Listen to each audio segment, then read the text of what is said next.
All right, let's get started. We're getting ready to go. Are we ready? Hold on one second. Let me make sure this mic is turned way up. Hi, everybody. Welcome to the show. How are you? Happy Friday to you. It's nice to be here with you. Thanks to everybody who joined us for the morning show this morning when you got to watch me make eggs and waffles. And you got to see my cat attack a balloon and hear him pop it, even though it wasn't on camera. I blame myself. All right. Hi. Welcome. Gather in, simmer, settle down. Let's get right into it because there's so much to cover today. There's a bunch of talking points that are dying horrible deaths right now, and the Republicans are going to have a hell of a time this fall, and they're trying to make hay while the sun shines. It's what you do. My shirt looks freshly rolled. You're on to me. K-Link. I just did it right before I was on the air because I sat down to do the show and Chip jumped up into my lap. You'll probably hear him outside the door mewing because it's, to Chip, it's 5 o'clock somewhere. And that's when he usually gets his snack sometimes. But he got an early treat today. So he's been like following me everywhere. And so anyways, he does this anyways. Like when I'm setting up for the show, he just knows I'm going to sit down for a while. So when I get ready to do the show, so he just comes in and leaps up into my lap and just kind of sits here. The problem is for my posture and for my own health, I do this on a stool instead of in a chair because it keeps me from slouching into the chair. So since I'm on a stool, I have to sit upright. But that also means I don't have much of a lap in terms of him to sit on. So he ends up being, he sits on across both my legs, bowing in the center, and then his back is up against the edge of the desk. And then he just kind of falls asleep. And if I move at all, he'll fall off or wake up or whatever. So I feel paralyzed and can't do a show. So there you go. Yes, we had Chip ASMR earlier. Hold on, let me open up, if I can, the chat, put it in a separate window down below so I can see and talk to you guys. There you go. Your cat Sue's cat is snoozing it up somewhere. And let's see. Hal, give Chipper a great big hug for me. I lost my kitty baby. She was 19. Oh, 19. That's amazing. That's twice as old as Chud. Yeah. Oh, there's a Chip. There's a Chip emoji. So unfair to the brilliant Peter Navarro, isn't it, though? Poor guy. The nerve. He made a statement. Let me see if I can find that real quick since we're in here anyways. No. He was having a rough one. Let's see. Videos. Him outside.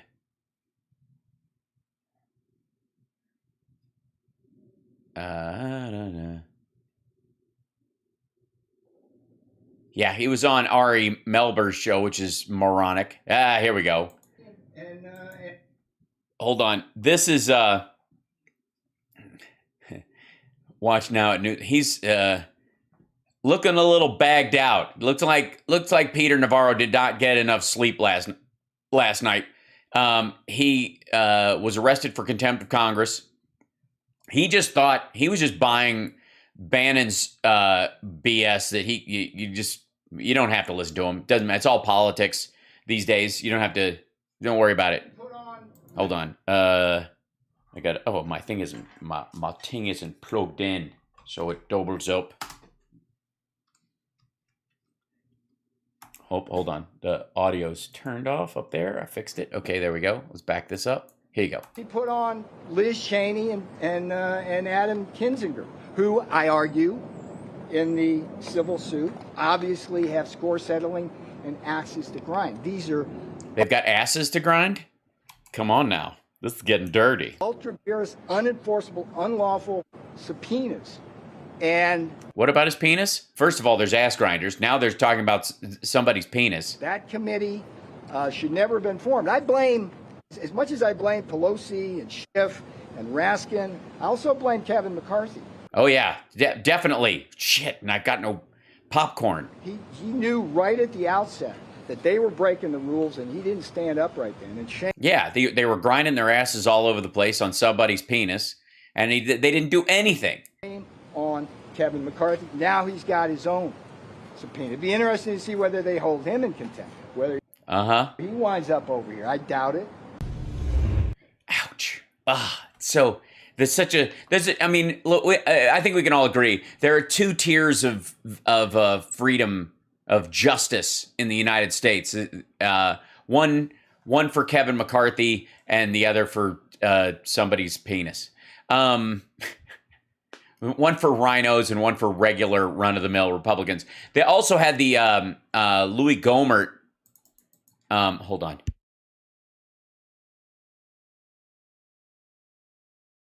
Beg your pardon. Hold on.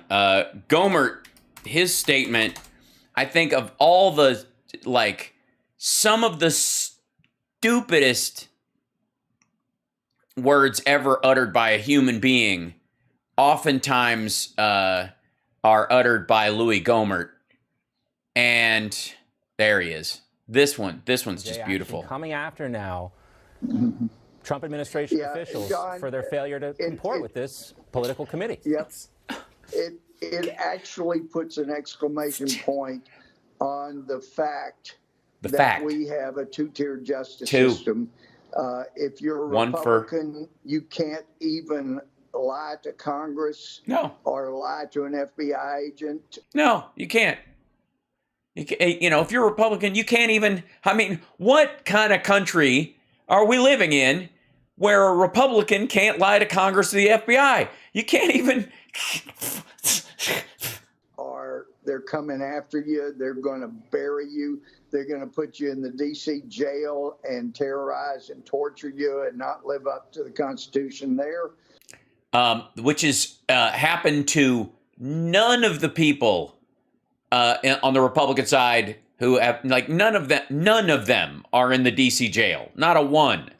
However, this comes on the heels of Sussman being acquitted because the jury that had a bunch of Hillary Clinton lovers in it, donors even, they said, look, you know, he's a Democrat, and of course they're going to lie. Everybody lies. Well, how about that jury? Well, the interesting thing about Sussman was he actually showed up and went through the legal process. Everybody who's being fucked with on the Republican side is largely having legal problems because they refuse to talk.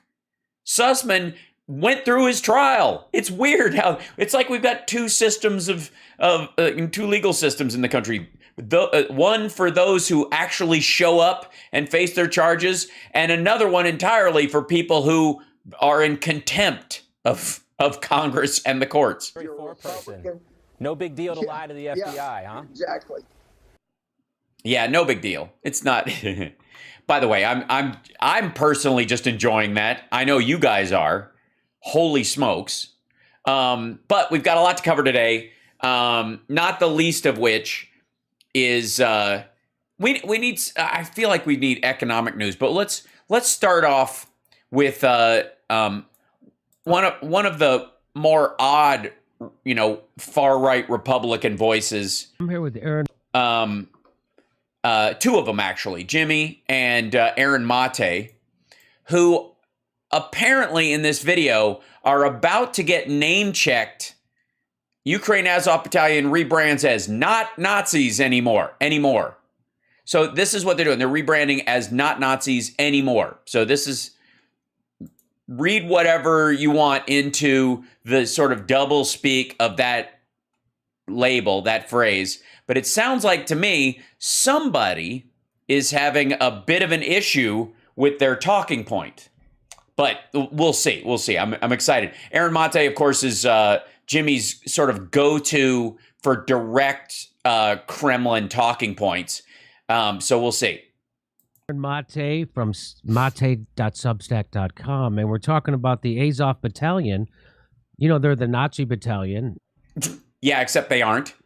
In the Ukraine's army. If they were, then why would they drop a symbol exploited by... Oh, that's weird. What's that phrase?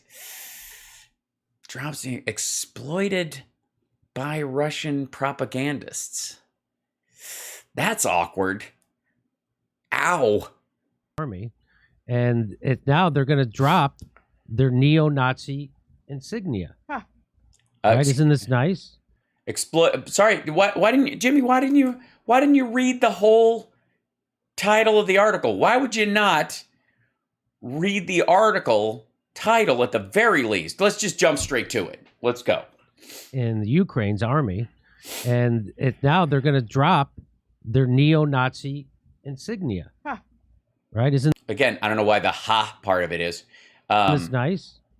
The Azov battalion has removed a neo-Nazi symbol from its insignia that has helped. And I don't know what the Times, is that the Moscow Times, or it just says the Times, so we'll see. Perpetuate Russian propaganda about Ukraine being in the grip of far-right nationalism. Yeah, like the Jimmy Dore show.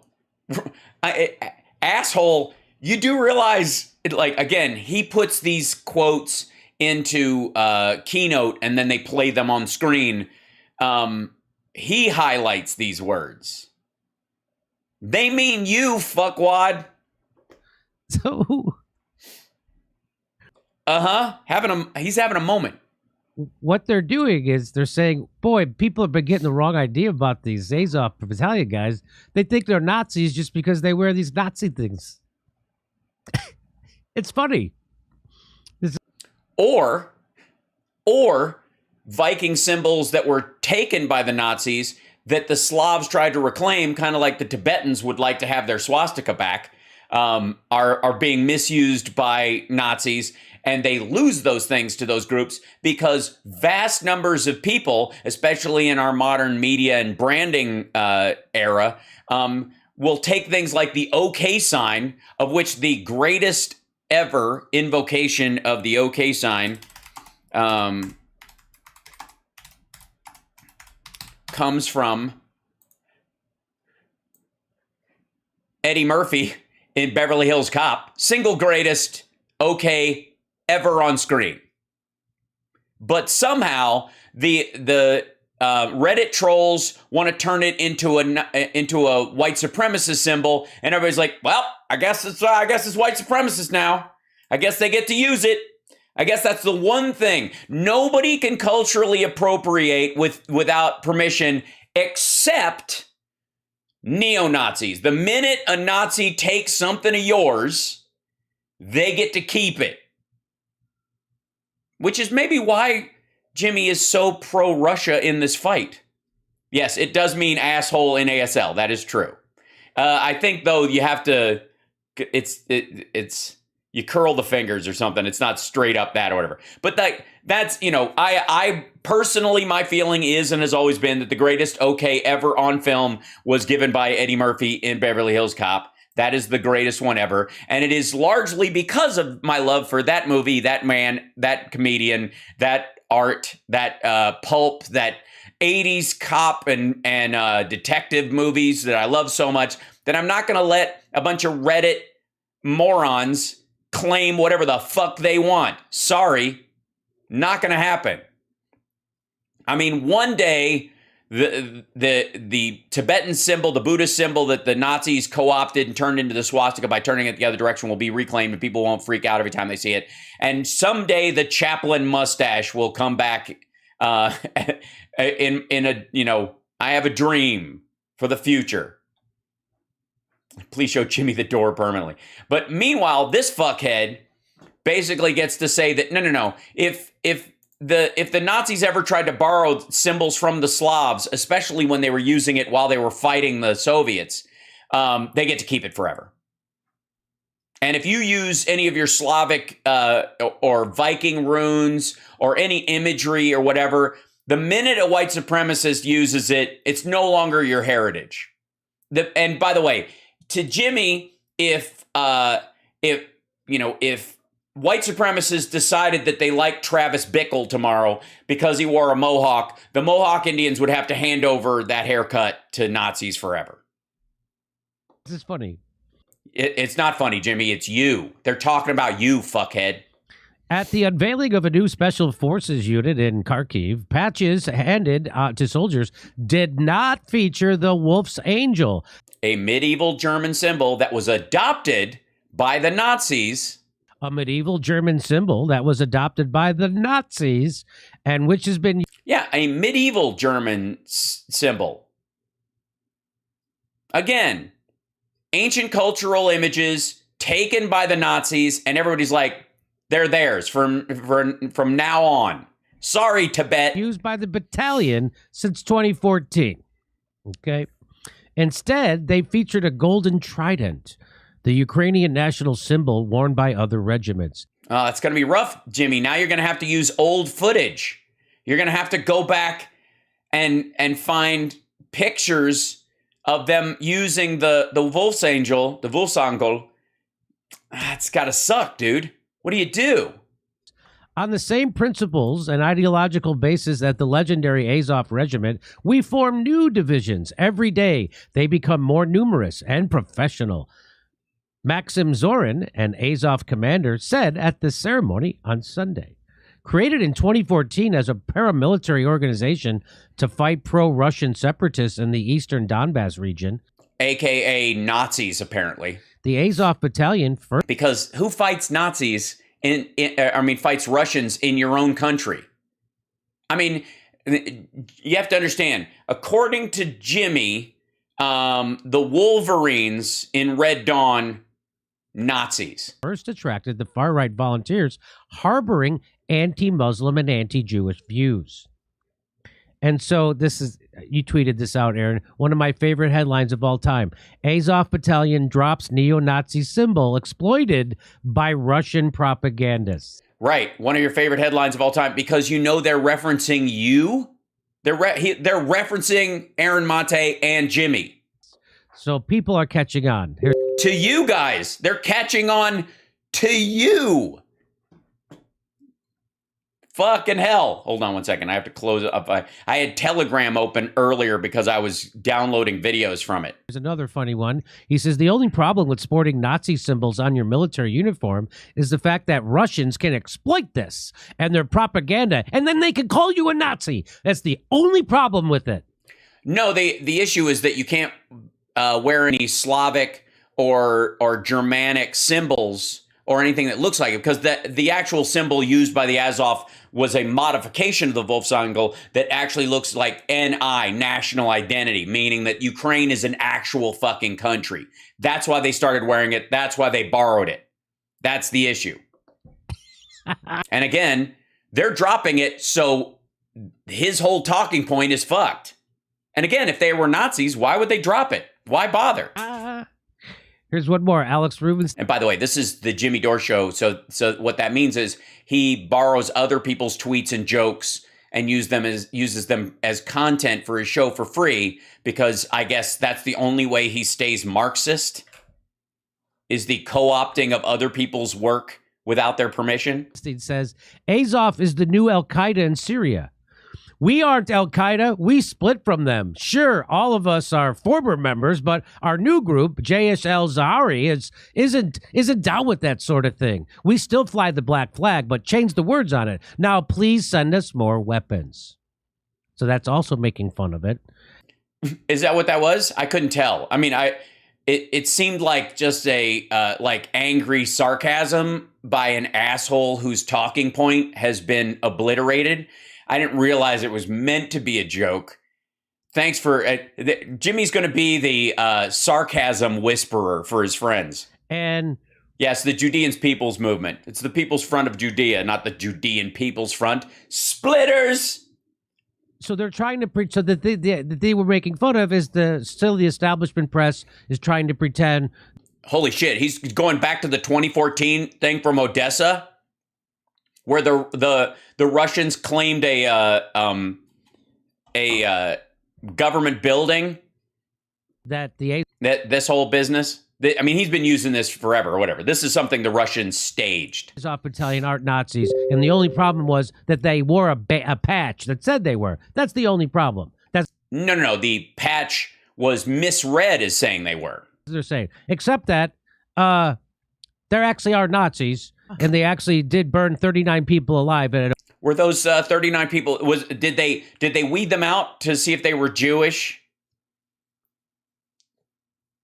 or did the Azov battalion actually fucking have nothing to do with that particular incident? At Odessa Union Building, the background has been used by the Kremlin to justify its assertion that Ukraine needed to denazify. Well, that's not fair. Not just the Kremlin via Jimmy Dore's show, like a fucking asshole. They're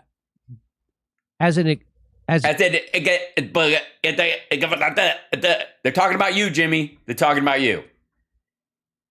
To justify. Yeah, right. To justify the murder, rape, and surreptitious burial of children with their genitals mutilated because you, Jimmy Dore, were spouting this bullshit that allowed them, that carried the water for that message for the frigging Kremlin.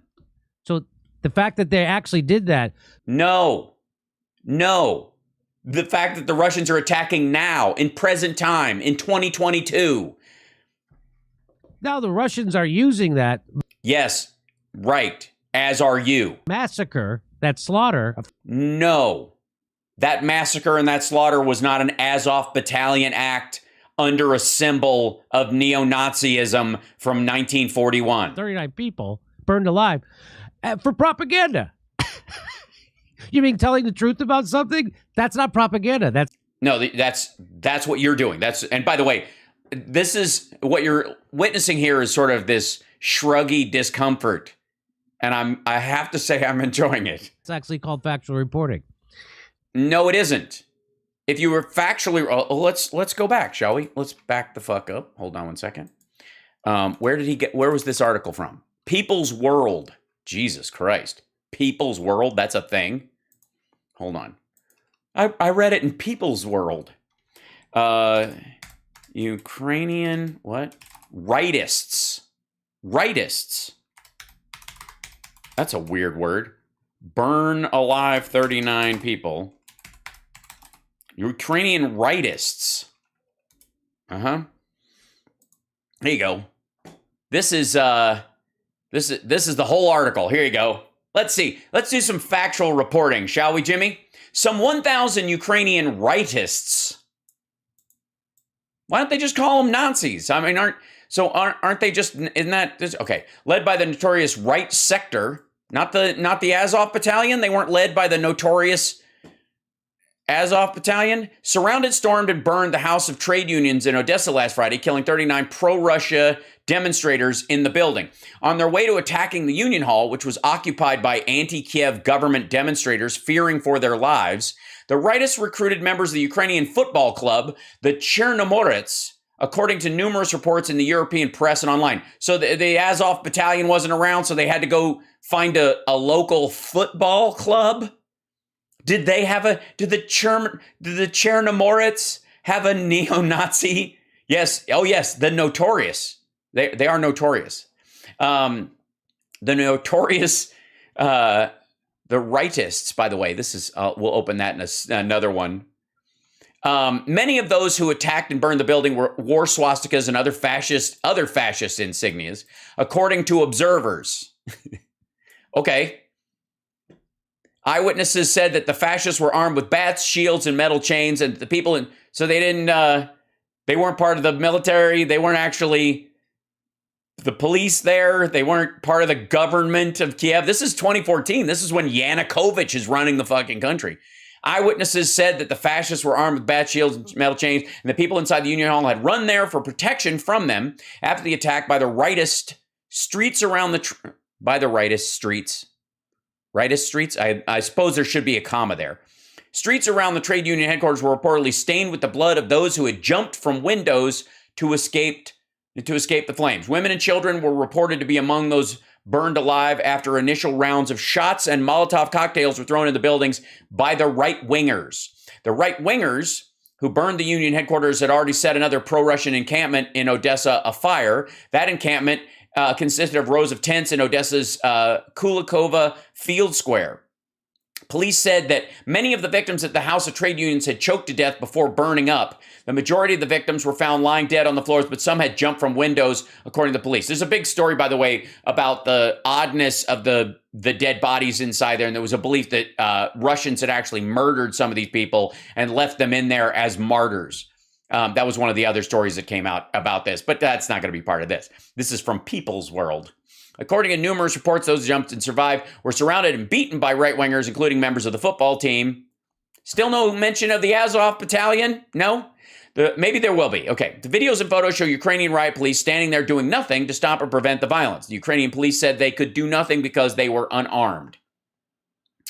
Right sector has bragged about its role in the killings online and on YouTube. At first, we broke through the side, and then we came through the main entrance, said one pro-Kiev rightist who identified as a member of the group. As the building burned, some of the pro-Kiev activists said on Twitter that Colorado beetles are being roasted up in Odessa. Colorado beetles? Using a derogatory term for the St. George's ribbons worn by many of the anti-Kiev government demonstrators. So the red thing is, they call them Colorado beetles. Okay. There were few official media outlets present, thus the heavy reliance on live-streamed social media. The aim is to completely clear Odessa of pro-Russians, said Dmitry Rogovsky, another right sector activist whose hand was injured during the fighting. Increasing violence by the rightists is a growing embarrassment to the U.S. and the European Union, which have backed the right-wing coup in Kiev. The right-wing coup in Kiev.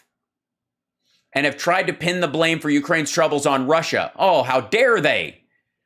Am I detecting a bit of a bias in the reporting of this particular story? Okay. If the right-wingers continue to embarrass the West, however, U.S., EU, and IMF plans for the Ukraine could go awry. Well, there's your giveaway, folks. The Ukraine. Referring to it as the Ukraine means that it's a pro-Russian article. Let's see. John Wojcik is an editor-in-chief of People's World. John Wojcik is editor-in-jefe de People's World. He joined the staff at labor editor in 2007, working as union meat cutter in northern New Jersey, where he served as a shop steward, a member of the UFCW, Contract Negotiation Committee in the 70s and 80s. He was a political active reporter for the Daily World. There's a lot of world in this thing. The People's World, the Daily World. Okay. Trashed items are smoldering among the debris found by right-wing attacks in Odessa, Ukraine, and May 2nd. Okay. Here's the other one. Right-wing playing role in Ukraine protests. This is 2013. This is before Yanukovych falls. For more than 2 weeks, Ukraine, population 46 million, and its capital Kiev have been the site of large-scale demonstrations against the government of President Viktor Yanukovych. Now, a little background. Let's hear. Before the Russian Revolution, Ukraine was fought over among the Russian, Polish, Lithuanian, and Ottoman Turkish empires. By the 19th century, most of it was part of the empire of the Tsars. It was, and is, economically important because of its vast grain production and also its subsoil resources. Subsoil. You mean oil and gas, fucko? Okay. It became an important republic in the Soviet Union, under which Ukraine also developed significant heavy industry. You mean nuclear weapons? Under Soviet rule, Ukraine initially thrived. Except for the Holodomor thing. In the 1930s, the attempt by Stalin's government at forced collectivization and the suppression of Ukrainian cultural figures during the purges caused much death and suffering. Yeah, I don't know why they still have a chip on their shoulder about that shit. Ukraine has always had to deal with a division between a more conservative West and its East, which has strong ties to Russia because the people there have been supplanted by Russians over time as they attack. The German invasion during the Second World War led to the Western Ukraine to collaborate with the Nazis, who were slaughtering Jews, Roma, and communists. As the war drew to a close, a right-wing independent movement was led by Ukrainian nationalist Stepan Bandera. That's the dude that Philip Ittner and I have talked about. Bandera's movement was anti-Russian, anti-communist, anti-Semitic, and anti-Polish. So he was just basically surrounded like everybody. That guy must have, that's where Putin finds himself. There's an enemy under every rock. Carried out terrorist act until it was crushed by the Soviets. Nevertheless, Bandera is honored with statues and other monuments in some places in Ukraine. It's the enemy of my enemy is my friend kind of situation. Ukraine has become independent republic in 91 when the Soviet Union collapsed. This was followed. Okay, so we're getting the history lesson. The question is, one major influence in the Svoboda party, headed by Oleg Tienbuk. Okay, Tienbuk. This is the guy who was actually fighting to, get them to have regular elections and stuff. Is a hotbed of right-wing nationalist activity. Svoboda is a rising far-right outfit similar to Hungary's Jobbik and France's National Front. Tienbuk is a Bandera admirer given to using crude anti-Semitic language. I'm sure there's something to be read there. Let's see what kind of crude. The rise of Ukraine's ultra-nationalists. There we go. This is 2012. Basically, this is all the propaganda that comes around whenever Ukraine is trying to get out from under Russia. Tensions high in Ukraine in spite of agreement. This is the final part of that linkage in the original article. Okay, anyways, let's go. We'll go back to this. Okay, so the Ukrainian rightists burn alive, rightists, not the Azov battalion, not members of the Azov battalion, largely, by the way, who are in the Sea of Azov, by the way, around Crimea. That's hence the name. Whereas around Odessa, it's an entirely different group. But that's okay. All right. Anyways, is still the establishment press we've seen this part. Justify. Yes. So the fact that they actually did that, now the Russians are using that massacre, that slaughter in 2014 by a football club and some randos. 39 people burned. Yes. Yeah. I mean, 39 people. That's enough. I mean, if you're gonna, cut the genitals off Ukrainian children, sexually assault the women and bury them in some cases alive. I mean, 39 people being beat up by a football club and run into a building after they had held out. They were trying to seize Odessa for the Russians. Alive for propaganda. Right. The Jimmy Show. So hold on. Let me jump. He read these already. Hold on.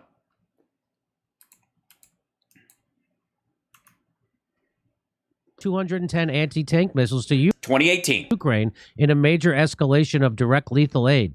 Ro Khanna tweeted out, now remember, this is back in 2018. Yes, in 2018. Remember when Zelensky was elected? Does anybody remember? Anybody remember when Zelensky, the Jewish leader of the country, was elected? Anybody? This is dangerous development. This will only escalate tensions in a conflict that has already killed over 10,000 Ukrainians. Yes, the concern was, by Ro Khanna and others, was that the Yanukovych holdovers and the Poroshenko government itself was more pro-Russian and therefore would use these weapons to kill Ukrainians as opposed to what Zelensky is doing, which is defending them. Yes, during the Trump administration in 2018, and Zelensky was elected in 2019. Government should be actively promoting a negotiated solution, not introducing more lethal weaponry. That's back before Ro Khanna wanted to be president. By the way, that's also before Zelensky was president of Ukraine. He says, now we also must ensure that these weapons do not reach white supremacist elements within the Ukrainian army, such as the Azov battalion. The House has repeatedly voted to block again in 2018 weapons deliveries to this group. Again, this is back when back before Zelensky was elected, when they were still under Russian control largely, even with Poroshenko in charge. Before he thought he was going to be president. So now this is when they all reported it. Look. Yeah, in 2018. Look at this. This is in 2018. When we can't agree to fight against neo-Nazis, we've reached a new low. That's the Hill. Here's the Nation. In 2019. That place that Aaron used to write for. Neo-Nazis and the far right are on the march in Ukraine. 2019. Right. Why would they have to be, quote, on the march if they were running things? We've looked at this article. Again, the Nation was also defending. This is, hold on. Let me show you something real quick.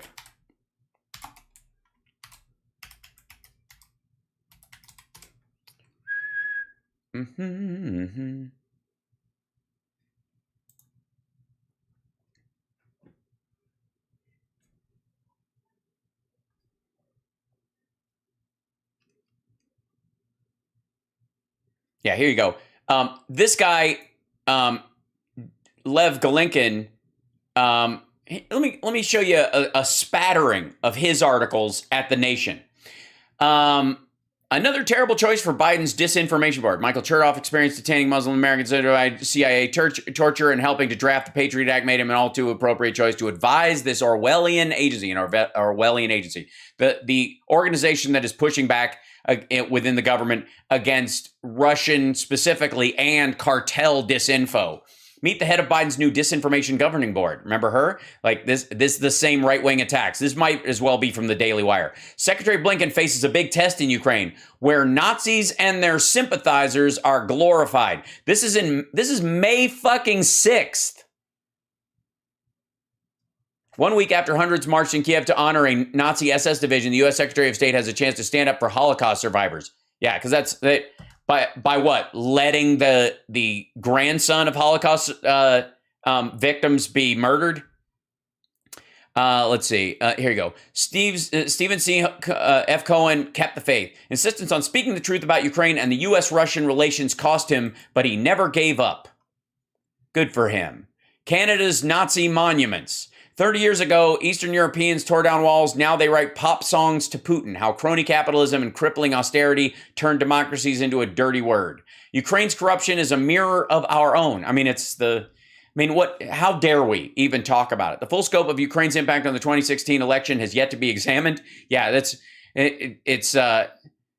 Hillary, definitely played a part.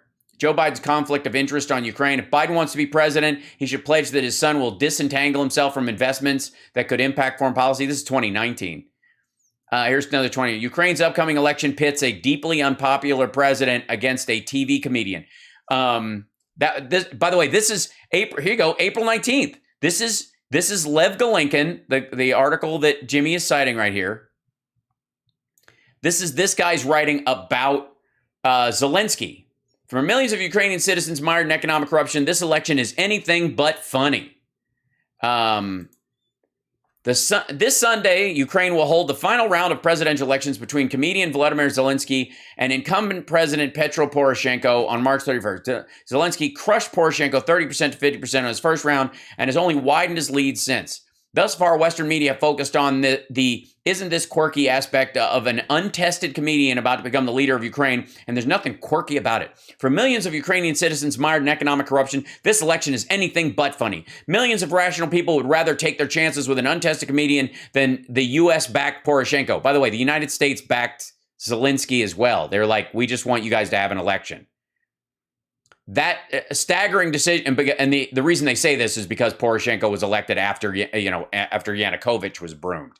That staggering decision behooves us to pay attention. For the past 5 years, Ukraine played a central role in U.S. foreign policy. Washington vigorously supported the 2013-14 Maidan uprising that ousted Viktor Yanukovych and brought Poroshenko to power. Gee, why would we do that? A partisan who's who of Washington power brokers, including John McCain, Victoria Nuland, hustled into Kiev to cheer on the uprising. 5 years later, the majority of Ukrainians are overwhelmingly rejecting that choice. No, they're not. They're having an election. Indeed, it's hard. And by the way, Zelensky's even more anti-Russia than fucking Poroshenko was. This is like one of those things where, like, look at how unpopular Obamacare is. And you look at the real numbers, and 30% of people are against Obamacare, and 20% think it doesn't go far enough. And they go, see, 50% of people hate it. Like, no. It's different when 50% of these people hate it versus half of those people, or even a little more in some cases, wish it would go further. They're only disappointed that it didn't even go. It isn't even more extreme. That's what was the case with Poroshenko and Zelensky. Indeed, it's hard to consider this election as anything other than a referendum on not only Poroshenko's presidency, but the entire U.S.-backed Maidan project. Wrong. Man, has that been wrong. Calling Zelensky inexperienced is an understatement. The man's never held political office. More importantly, he doesn't appear to have much of a platform. His defining characteristic is not being Poroshenko. This makes his campaign and the fact that he's the clear frontrunner an unequivocal rejection of Poroshenko, the post-Maidan president. Specifically, it's a rejection of the defining features of Poroshenko's presidency: corruption and ultra-nationalism. First of all, Yanukovych was the instigator of most of the corruption that Poroshenko was trying to broom, and he was a transitionary candidate. Ultra-nationalism, dude, like Zelensky, the nationalism currently going on in Ukraine is the strongest it's fucking ever been in history.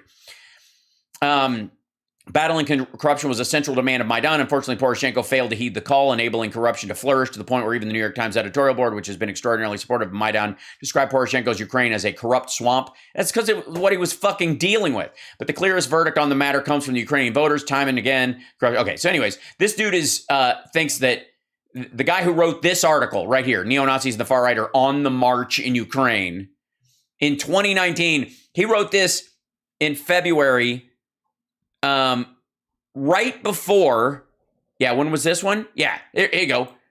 That's February 22nd. This article came out April 19th, 2019. Yes, they're so on the march that a Jewish president trounced Poroshenko, like by a 30 and then a 50 vote margin in multiple rounds of voting. That's how neo-Nazism is on the fucking march. You wonder why these assholes were in the streets with fucking torches, besides the fact that they were being funded by Russia? It's because their country and their country people in mass were voting for a Jewish president like no other time in history. Yeah, exactly. Tiki torches. Exactly the same shit we saw in Charlotte. And anybody who'd run an article like, neo-Nazis are on the march in Charlotte, therefore U.S. should be invaded by Canada, and if Canada decides to nuke the United States, it'd be completely fucking justified. What a jackass. Commentary, Ukraine's neo-Nazi... Commentary, when is this? Commentary, 2018. No, that's 2019. Same fucking pictures I just showed you guys. Problem. When 2018. Right. Again, before Zelensky was elected. Salon, I could go on and on and on. Yeah, but you can't do it now. That's like, I mean, why not just use, footage from East Berlin about, if somebody says like communism is on the rise in Europe, communism is on the fucking march in Europe. How do you know? Well, look at this footage from East Berlin, 1946. Okay. Here's 2022. It says, are there really neo-Nazis fighting for Ukraine? Well, yes, but it's a long story. Right. Read the rest of it. No, hold on. No, Putin didn't wage war to denazify Ukraine, but the nation's shadowy far-right militias are big trouble. Okay, it's hazy on that.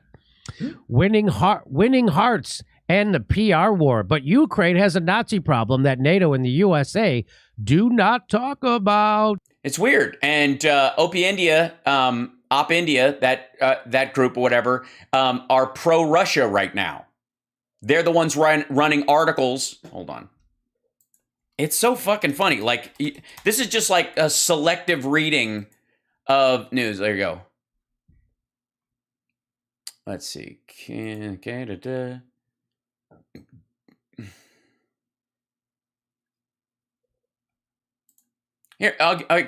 an example of the articles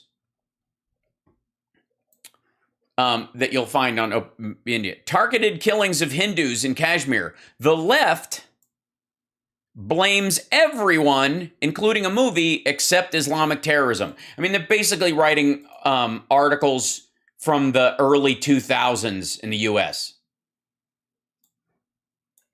And again, I've shown you guys this before, but hold on. Whoops. I can type. I can.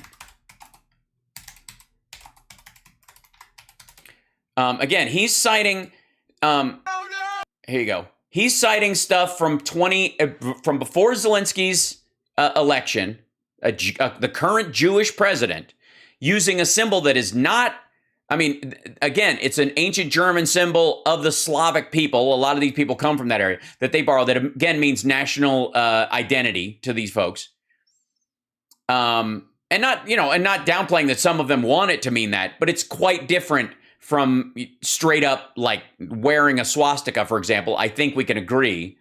Be way harder to get away with. But here's who Jimmy says the United States is murdering in Yemen by our support of Saudi Arabia. What they are yelling is death to America, death to Israel, curse the Jews. There's a coffin there that they end up desecrating or whatever. This is from last year. This isn't from, well, they had an election and the country has shifted over time. This video is from April of last year. And they have not, there's no indication that there's any change coming except more of this. So let's bring in. And by the way, Jimmy thinks that America's actions in Yemen, along with the Saudis, is a genocide. And I don't know what the difference is. Why does Russia get a pass if the U.S. doesn't? Aaron Matze, what do you make of this rebranding of the Nazis at the Azov? Do you think they got in big trouble for wearing that patch?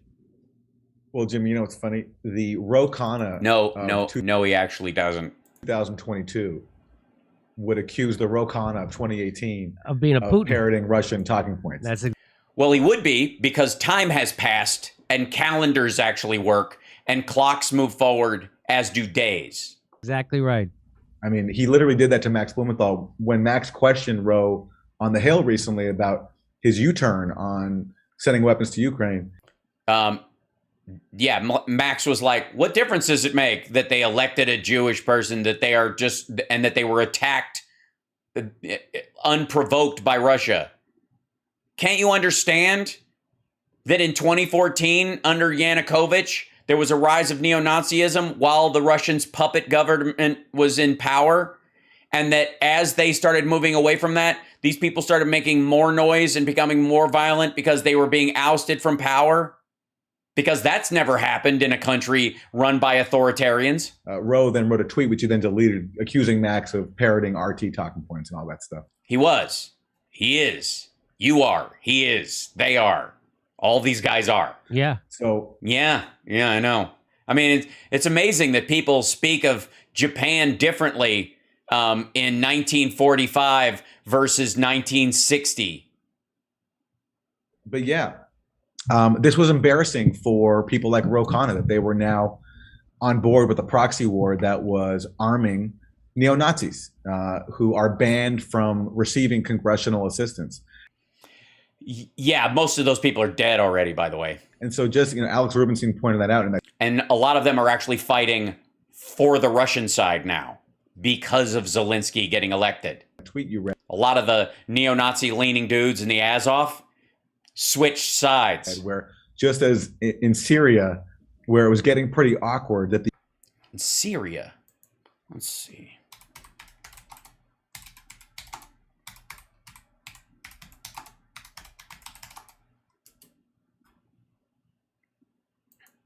In Syria, what is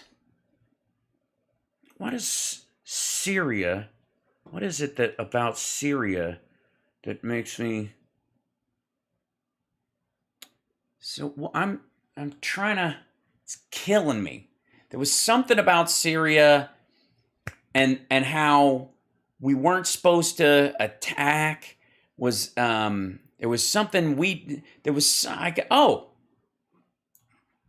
what was it again? The U.S. was arming an insurgency that they knew. An insurgency? An insurgency, you mean like a group who's against Assad?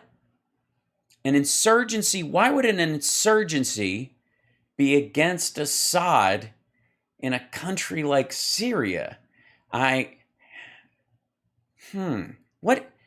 could it be about Assad that, I mean, they really do just walk into these fucking rakes, don't they? Was dominated by Al-Qaeda. And we in the public knew that. But we also later on found out the U.S. government knew that because as early as 2012, August 2012. 2012, is it? The Obama administration was getting warnings from the Defense Intelligence Agency saying that the insurgency is dominated by Al-Qaeda and other Salafi jihadists who want to create a caliphate, which is against the ISIS caliphate. Exactly what happened 2 years later. And of course, Obama and his team, many of them now working for Biden, including Jake Sullivan and Anthony Blinken ignored all that because it was more important for them to try to overthrow the Syrian government. That's weird. So what you're saying is that overthrowing a government because it harbors Nazi sympathies and is overrun with Nazi sympathizers is wrong. Is that what I'm hearing? I mean, honestly. Please, this is like drunk history. It totally is. For fuck's sake. Please mention Yemen next so I can just put the Yemen video up. Like, worry about they've got to go there. They always do. Arming an insurgency dominated by Al-Qaeda. Yeah, it's amazing that, and in a time where ISIS was on the rise, Al-Qaeda's on the fade, groups are separating themselves from Al-Qaeda, but we just call them Al-Qaeda anyways. Meanwhile, by the way, Aaron and Jimmy were saying that America was using the name Al-Qaeda as an attack point for any Muslim they didn't like back in the day, but now it is a catch-all for everyone because 2012. And Al-Qaeda in Syria went under like several name changes. Yeah, it's weird. They just changed their name, but we know who they really are, don't we, Aaron?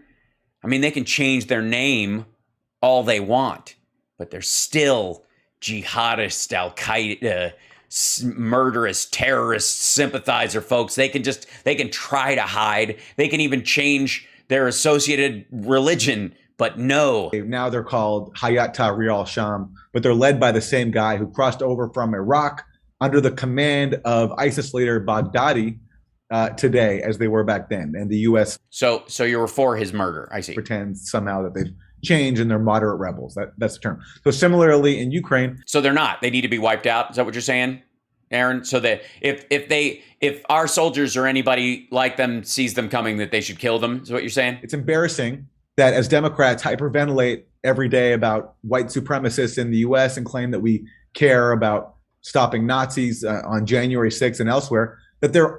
Oh. I did not call the defending Jan 6ers part of it.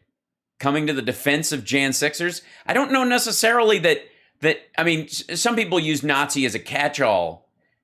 And I think there's probably some alignment between the idea of neo-Nazi and the idea of white nationalists that were in Trump supporters that kind of overlaps in conversation points. But nobody views the Jan 6 thing as a neo-Nazi attack or a Nazi attack. It was fucking maggots, directed by Trump to stop the election and hand him the fucking presidency. Arming neo-Nazis inside of Ukraine because the Azov battalion is formally incorporated into the Ukrainian military. It's embarrassing. And so hence why finally, Syria style, it's time for a name change, a rebranding. So Syria, so like Al-Qaeda, who should be, I guess, wiped out. Fucking hell, this is just lazy. Finally, 3 months into this phase of the proxy war. Oh, this phase of the proxy war. I see. We started this, by the way. In case you don't know, Aaron and Jimmy both say that we started this. The United States made Russia do this. After Russia invaded, Azov is dropping its Nazi insignia. And yeah, look, if only the original Nazis had known that all they had to do was just change their insignia and claim that they're being victimized by Russian propaganda, maybe they could have gotten even more Western support. They should. Yeah, I mean, if the I think that's supposed to be sarcasm or irony. We'll have to find out. Nazis would have just gotten rid of their swastika and maybe replace it with a pride flag or something. You'd never. Oh shit! Odd choice, Jimmy. So that's a curious fucking parallel. Good Lord. in Pride Month, no less. He must be. Does Pride like bother Jimmy? Is that what this is? What the fuck? Never know. You'd never know. That's all they need. That's what I think Azov should do. They should just put a little pride flag out. Because, see, the pride flag, according to Jimmy, will make people on the left, Democrats, liberals, and their ilk, look the other way. This is an okay groomer moment for him. And then it'll even get even more sympathy from the shit libs. Oh, yeah, there you go. Did I call it? For fuck's sake, man. Just gross. And they'll the shit libs want to send more money to them. Yeah, because gay Nazis, what could be better? Oh, it'd be great. They probably want to. Anyway, they probably want to what? Holy smokes! Can you tell he's look? And Aaron's so excited. Like, Jimmy, say it. Jimmy, say gays are Nazis. Go ahead. And then it'll even get even more sympathy from the shit libs, and they'll want to send more money to them. Oh, it'd be great. They probably want to. Anyway. And Jimmy, you've covered this. The New York Times used to, for many years, up until this year, basically, would describe the Azov Battalion as a neo-Nazi paramilitary organization. And then let's see. Hold on.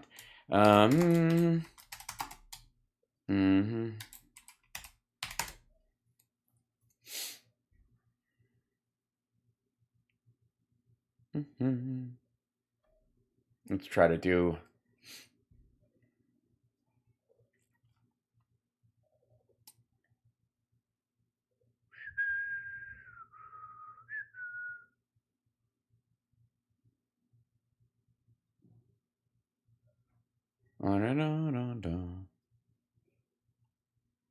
Russia's shrinking war. 2014. Driving Ukrainians into Putin are. And here you go. This is a. Of course.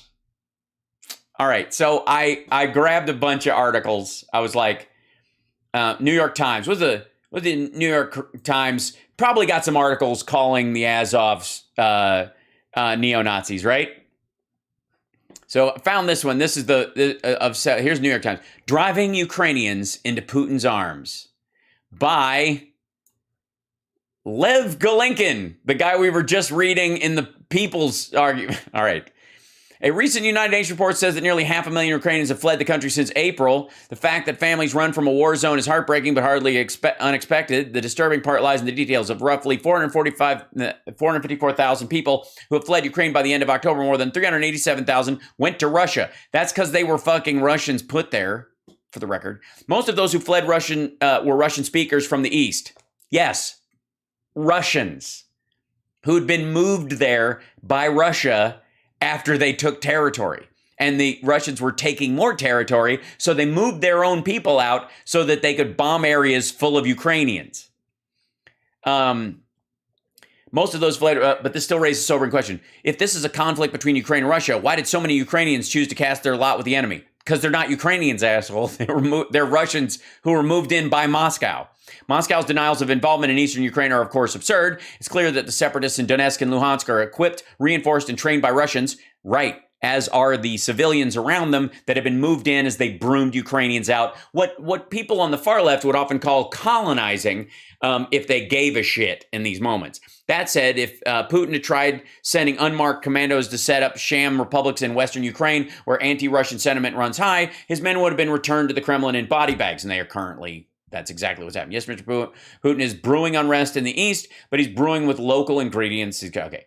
The unpalatable reality is a significant portion of Eastern Ukrainians, very people on the ground living and suffering through this conflict, distrust Kiev in the West, and at least tacitly support Russia and the separatists. And frankly, this isn't surprising. That's because they've been moved in there by them. Okay. But anyway, so this is one of the articles that came up when I was like, here you go. About the Azov Battalion, New York Times, Azov Battalion. Here you go. Russia uses surrender in Mariupol to portray Ukrainians as Nazis because of the soldiers from the Azov Battalion that were there that are, Far-right militias in Europe plan to confront Russian sources. Members of the Ukrainian Azov Battalion leading military exercises for civilians amid the threat of Russian invasion. In Kiev this month, we're talking about this again. the footage of them. The picture they had is everybody with the wooden guns. Remember this from before, in the beginning? The members of the Ukrainian Azov battalion leading military exercises for civilians amid the threat of Russian invasion. Now, this is how you be like a Nazi. First of all, you can't wear blue and with beige. It's just not done, my dude. Understand? How Russia uses show trials to punish Putin's enemy. Moscow may label the Azov fighters who defend Mariupol's steel plant as terrorists, raising the prospect of a high-profile trial. The battle for Azovstal, a soldier story. Fighters share desperate videos from Mariupol steel plant. These are the Azov battalion. These are the people who held it. We once fought jihadists, now we battle white supremacists. Defenders of the Ukrainian Azov battalion, which the FBI calls a paramilitary unit. Here you go. This is truth about the so-called domestic terrorism. There is nothing domestic about it. There you go. Supporters of the National Socialist Movement. Ouch. A white nationalist political group gave Nazi salutes while taking part in a swastika burning at an undisclosed location in Georgia in 2018. I think they mean Georgia, the country, because if this had, or it could be MTG's district. A day after the article went online, the House Committee on Homeland Security unanimously approved Congressman Max Rose's Transnational White Supremacist Extremism Review Act. It will now be sent to the full House of Representatives. Okay. As former soldier and FBI agent, we both risked our lives to fight al-Qaeda, but the enemy we currently face is not just jihadists, it's white supremacists in the United States and overseas. One American group, The Base, peppered a recruitment video with footage of our faces, intercut with shots of masked men machine gunning a spray-painted Star of David. The Scandinavian-based Nordic resistance movement called us out by name, referring to us in a recent statement as the Jew Max Rose, an Arab FBI agent Ali Soufan, defenders of the Ukrainian Azov battalion, which the FBI calls a paramilitary unit, notorious for its association with neo-Nazi ideology, accuses us of being part of a Kremlin campaign to demonize the group. That's interesting during that transition, wouldn't you say? Versus the other ones, which are just like, we call you Jew Max Rose. We call you Arab FBI guy. These guys are like, we're not that anymore, asshole. Why the sudden attention? Because we, along with dedicated colleagues from across the political spectrum, are working to expose the truth about so-called domestic terrorism. There is nothing domestic about it. Over the past several months of congressional hearings, documenting the existence of a global network of white supremacist extremists that stretches across North America, Europe, and Australia. White supremacists today are organizing in a similar fashion to jihadist terrorist organizations like Al-Qaeda in the 80s and 90s. Yet despite these profound similarities, the United States law has not caught up with the new threat we face. That's what they were talking about. This is like the car running through. James Alexander, member of far-right group Vanguard America, which had ties to overseas white nationalists, drove a car into protesters, killing one in Charlottesville. That's the photo from that. Okay. Now they're just a far-right paramilitary organization, or they're just a paramilitary organization. Right, because they have moved away and broomed out the neo-Nazis. They still had some people who leaned right-wing, which, by the way, is associated with national identity politics. That's always assumed to be right-wing. And in the same practical sense, the colonies would be right-wing according to the British during the American Revolutionary War, because you think you should have your own country. Or they're just controversial. It's as Yeah, it's almost as if time passes. If all that year of CIA training of Ukrainian forces also included sensitivity training that makes Nazis just far right now. So they've downgraded from Nazi to far right. It's amazing what U.S. training can do. Hey, we're doing stand-up. Boy, no, you're not doing stand-up. And who's we? He's not doing stand-up. This is just dumb. By the way, so that's that's just gross. But the best part about it is that Jimmy has apparently he's either missing the irony gene. Maybe he just gave it away. Maybe he's so used to borrowing Kurt Metzger's jokes, and he bled Ron Placone dry.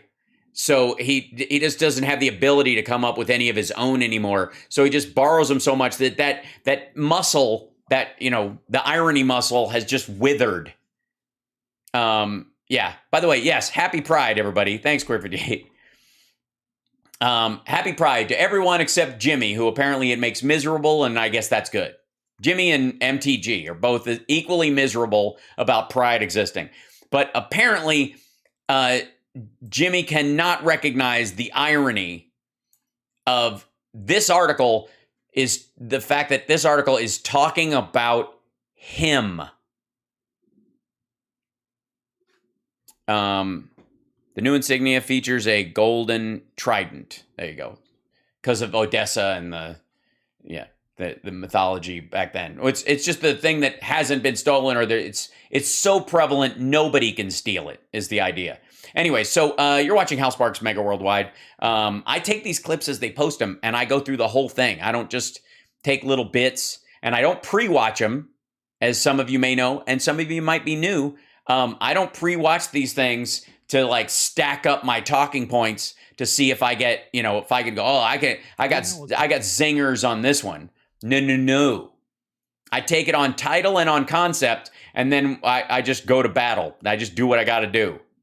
What was wrong with your last chat? I don't think there anything was, Pace. I don't know.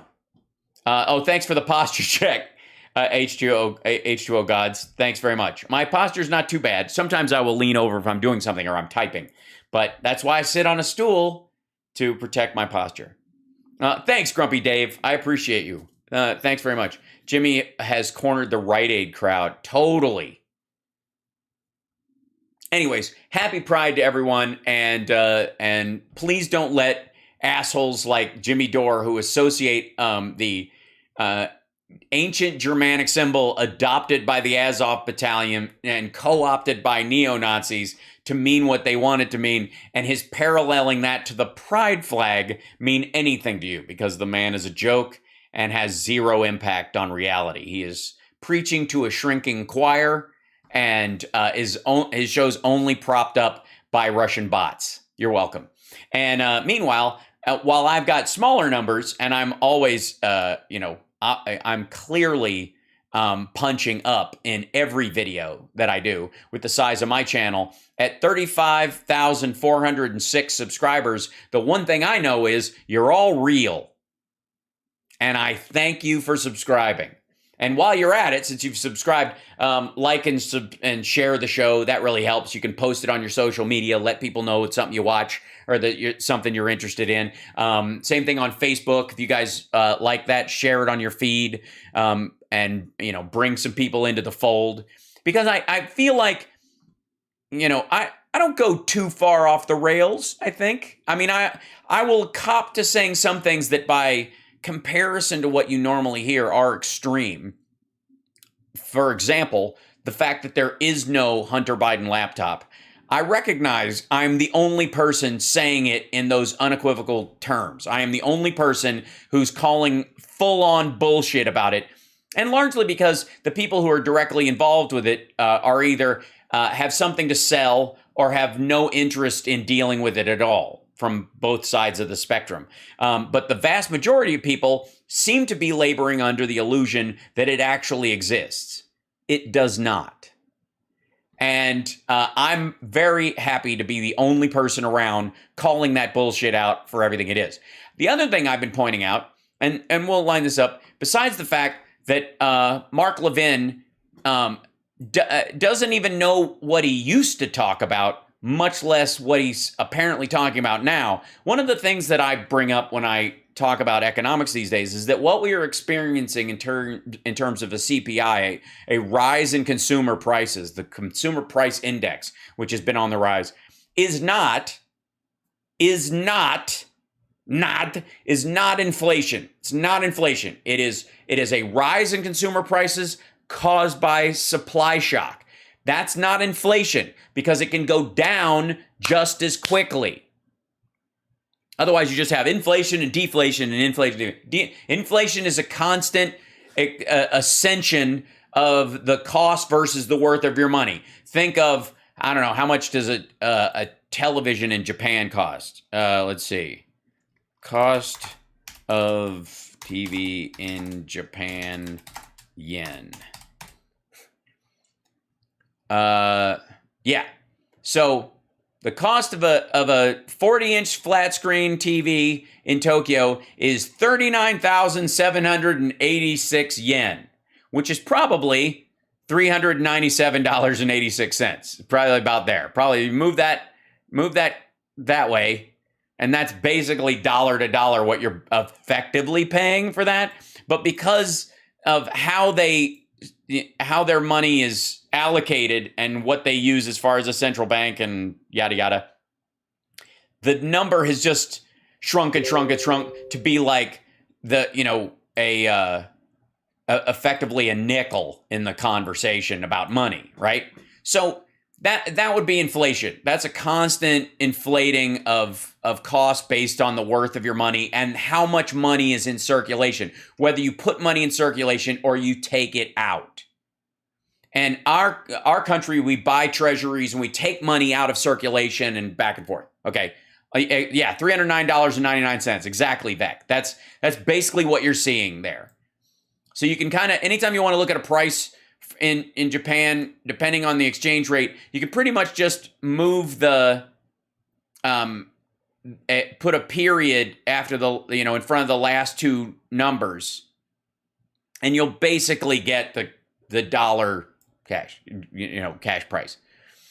But the way their money is lined up, that the value of their money versus what they can buy with it has gone down so much that prices have inflated in Japan over time, and they just kind of they've like compensated for that amount by just understanding that's the number and moving on, because they buy and sell things on the international market using the U.S. dollar. Another example why the U.S. dollar, there is no petrodollar. That whole concept is fucking stupid. I don't know how many times I have to tell people that, because almost everything internationally is traded in euros or dollars. And most of the time, even when it's in euros, it goes to dollars first. Dollars are used not just for petroleum exchange, but for goods and services and all kinds of stuff worldwide. And nobody thinks like, well, there's a Samsung dollar and a petrodollar and a television dollar. It's silly. So anyways, we have a rise in CPI caused by supply shock directly related to COVID. That's what we're going through. That's life. That's reality. That's the truth. That's where we are.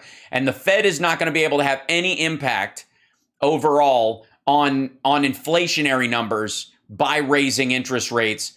What they are going to be able to do is allow the United States to get a lot of the world's investors to invest in the United States as a debt point more than anyone else, by having like 3% versus 0.25%, as far as what when you get a bond or whatever, you'll get more of a return buying a U.S. bond than a European bond or any other country's bond. So we'll get that money, and while we'll have to pay interest on it, what we can do with it is worth more than the 3%. If you can have 5 to 7% growth, especially with infrastructure projects, which are there's like a rolling benefit from it over time. If you can borrow money at 3% to do that stuff, the stuff that you build will make you 7% over time, or 10 or 12% when it's roads and stuff. Like the amount of money that the U.S. has made off of our interstate highway system, our trains, and ultimately even the internet, in the bonds. Yeah, an I-bond is 962, right?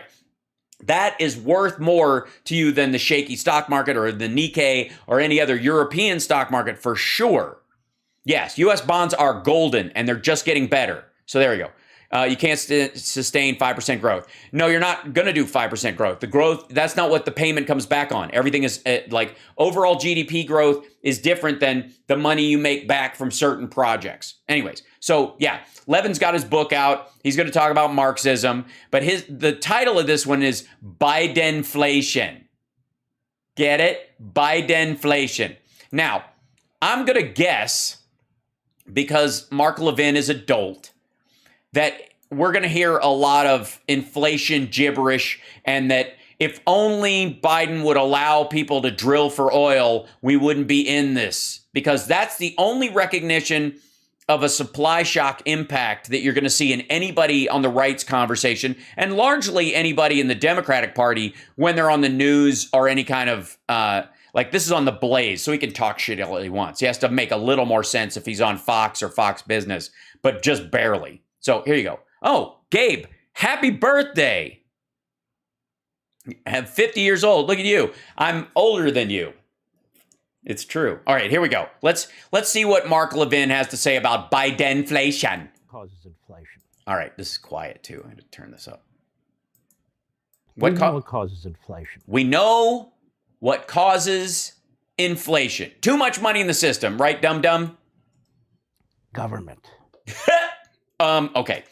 Government causes inflation. Well, then it also causes deflation. It causes the amount of money and the lack of money. It causes liquidity crises. It causes everything then. No, it fucking well does not. You know, it's interesting. Yes, I do. The private sector couldn't cause inflation if it wanted to. How? No, it can cause a shock rise in the CPI because they extended their supply chains too far. And because of COVID, while we have oil pumping at almost 2018 levels, the refineries are not at that capacity, and therefore gasoline and diesel fuel made from that oil is not as readily available. It's still below 2019 numbers. How would it do it? It would do it by running out of stuff or limiting supply on purpose, price fixing. They could collude to raise prices anyways. Private sector can't print money. Neither can the government. If you borrow more than you can pay in the private sector, you go bankrupt. No, you don't. Well, I mean, you do, but you stay around. And by the way, when did we borrow more than we can pay? And again, this goes to we have a $30 trillion debt, right? That's the whole thing, like $30 trillion in debt, including what we shored up over COVID, okay? The U.S. GDP is $26 trillion. That's per year. $26 trillion a year. Yeah, I'm trying to raise this up a little bit. He's quiet for some reason. I'll see if I can jack this up some. Imagine if your entire debt, everything that you owe in the world, your house, your car, whatever money you have on your business, everything, all that debt, your student loans, everything, was equal to 1 year's salary. If you just didn't spend any of your salary at all on food and stuffs and all that kind of stuff, don't I get bored of explaining this remedial babble? I do sometimes, but there's so many people who still don't know it. It's crazy. Hal should offer to go on Levin's show to educate him and his audience. I'd do it in a heartbeat. He wouldn't have me, though. But, you know, imagine if your debt, if your house, I mean, like if you're old, it's not that hard to imagine. Some people are already there. But imagine if all the money you take in a year as your salary, all the money that you take in and stuff is about 1/8 shy of your entire debt, everything, including houses you have built that will be built into the future. Hal, you don't want to be pouted at for half an hour, right? And Mr. Producer, this is, I gotta have him take his glasses off at me because he's might even go to prison. Yes, debtor's prison. That's what it is. The United States government is going to go to debtor's prison, according to American Marxist author Mark Levin. You got all kinds of Ponzi schemes. People are caught. They go to prison. Right. You seem upset. But the biggest Ponzi scheme is the federal government. No, it is not. All right. The fact that this asshole has a show, lives in the United States, is a taxpayer, hasn't given up his citizenship, isn't moving anywhere else, just proves to you that he doesn't believe this at all. The U.S. government is not a Ponzi scheme. And I don't see this, by the way, this guy going after military spending, I'm guessing, or Social Security. Social Security is probably the one where he thinks it's over leveraged because the U.S. government borrows against it. We also pay back against it. And the only reason we have trouble sometimes getting close to, we haven't defaulted ever, but the only time we ever get close to that is the Republicans not wanting to raise the debt ceiling as we move forward because a hurricane hit and we have to pay for it. And the way it steals money out of our trust funds, Social Security, Medicare have no money left in their trust funds. The Highway Trust Fund doesn't exist anymore. Well, it doesn't have to. We're getting a infrastructure bank now. Thank you, Joe Biden. Exists in name, but they still stole the money out of there too. Oh, did they? Who's they? They? Oh, you mean the people who started the Iraq and Afghanistan wars? If every one of these members of Congress had to face the same thing the private sector faces, we'd put a crime tape right around the Capitol building and give them each at least 5 years. No, actually, you wouldn't. Unless you want to throw Donald Trump in jail for all of his defaults over the years and his fraud, where he lied to the bank about the worth of his properties to borrow more money than he could actually pay back. But you didn't, did you, Mark? You voted for him. For embezzlement, for fraud, for embezzlement, God knows what. But because they do it on your behalf, they're compassionate, they're righteous, and they're destroying the country. They're destroying the country because they bailed people out during COVID. And, you know, they want when you're dealing with like Wall Street excesses, I mean, you have to. You can't make an omelet without breaking some eggs, right, Mark? But when it comes to people being trapped indoors for fucking 18 months to 2 years because of a contagious disease that could kill them and was ruining businesses all over the place and was happening worldwide, this is something the whole world went through, that sucks. Now, way back last March, not this past one, the one before in 20... How do you ever miss MTV? I was never on MTV. So no. I missed the channel. If that's what you mean. 21, we played on the radio show a small audio clip. Even before, it was about 2-3 weeks before they passed the so-called rescue plan. So-called rescue plan. Mark didn't need rescuing. Mark, he wrote a book about Marxists. The Heritage Foundation bought a couple 100,000 copies to get him on the bestseller list, because that's his deal with the Blaze and Fox, that they do that money shuffle for him.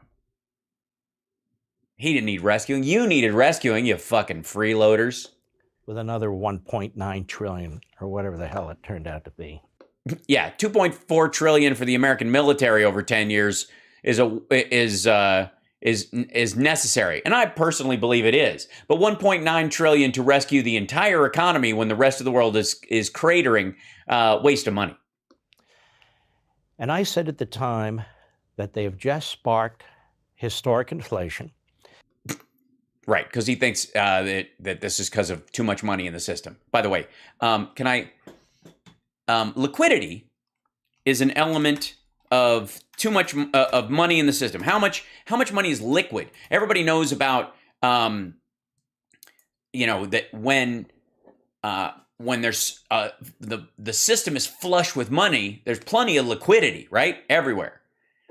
When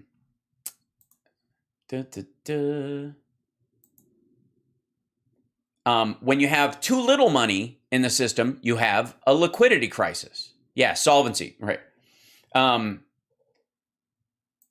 This is May 31st, 2022. Analysis. Treasury market faces liquidity risks as Fed pairs balance sheet. There is not enough money floating around in the system for all the people who have to make bond payments in the frigging world. This whole, like, all they do is print money and they dump it on the system as if all the money just goes in the United States. That the average consumer is now just got way too much money. That's the problem. Anybody watching my show got way too much money? If you do, buy me a coffee on Venmo. You don't even have to have way too much, even if you have a little too much. I don't have a little too much. I've got a kid. No one with a kid has too much money. Especially if they haven't gone to college yet.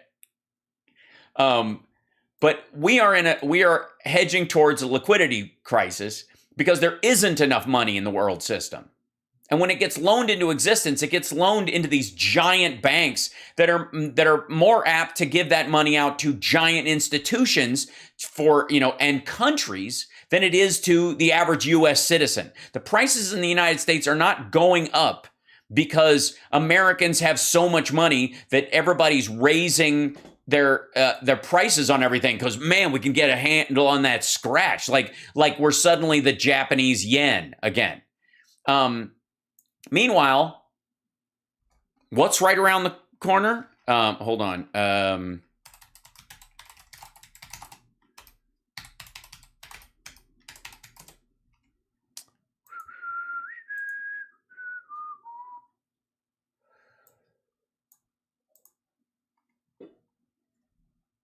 Here you come. Yeah, anybody? Hold on.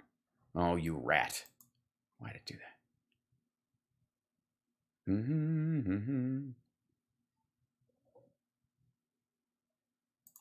Here you go. Let's see if oh, this is a video. All right. Getty, the makings of demand-led deflation. Regardless of lingering supply chain issues, he speaks with Juliet, Sally, and Rashad Salamat on Bloomberg Markets Asia. This is on Bloomberg, which I guarantee. Here you go. Let's see. What retail and inventory misses and markdowns signal about the market's fight against inflation? A warning sign of recession is when inventory builds exceed what can be absorbed by a weakening consumer. Walmart and Target's big misses last week may signal a shift in consumer spending from goods to services. But when the two of the biggest retailers in the world get inventory so wrong, it could be a sign of worse things to come and just how hard it is to fight inflation. Abercrombie Fitch's weak weak results didn't help. Weak as in low, not the weak. Inventories are through the friggin' roof. Suddenly, and housing market. Here you go. Homes listed for sale jump amid price reductions and sagging sales. Inventory in housing means homes listed for sale. That drives prices down. And because of what they're doing, they will destroy our energy sector and energy independence. No, they won't. And again, this is so stupid. Hold on. U.S. energy.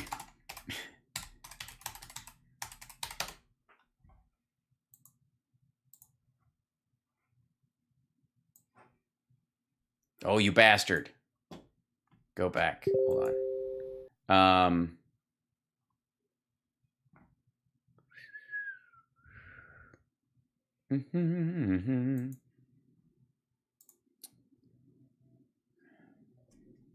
April 1st. Yeah, here you go.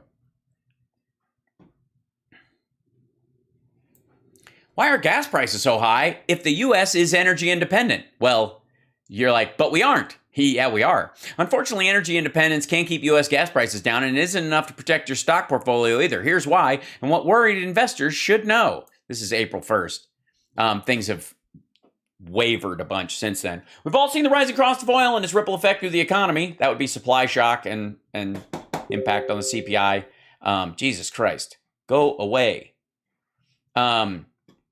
So why are oil and gas prices so high in the U.S.? The nationwide average price is $4.24. It's gone up since. Prices are global, not local. A fundamental economic concept. The law of one price can help understand what is going on. In short, the concept explains that even though the U.S. produces more oil than we use domestically,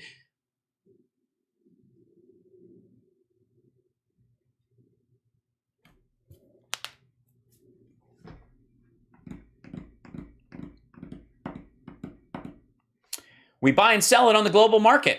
This means that buying pressures and supply shortages in other parts of the world impact the cost here, even if we produce oil here and use it here. In fact, if there's money to be made, you can buy oil in the U.S. at a different price. You could buy in the U.S., then sell internationally and profit from the difference.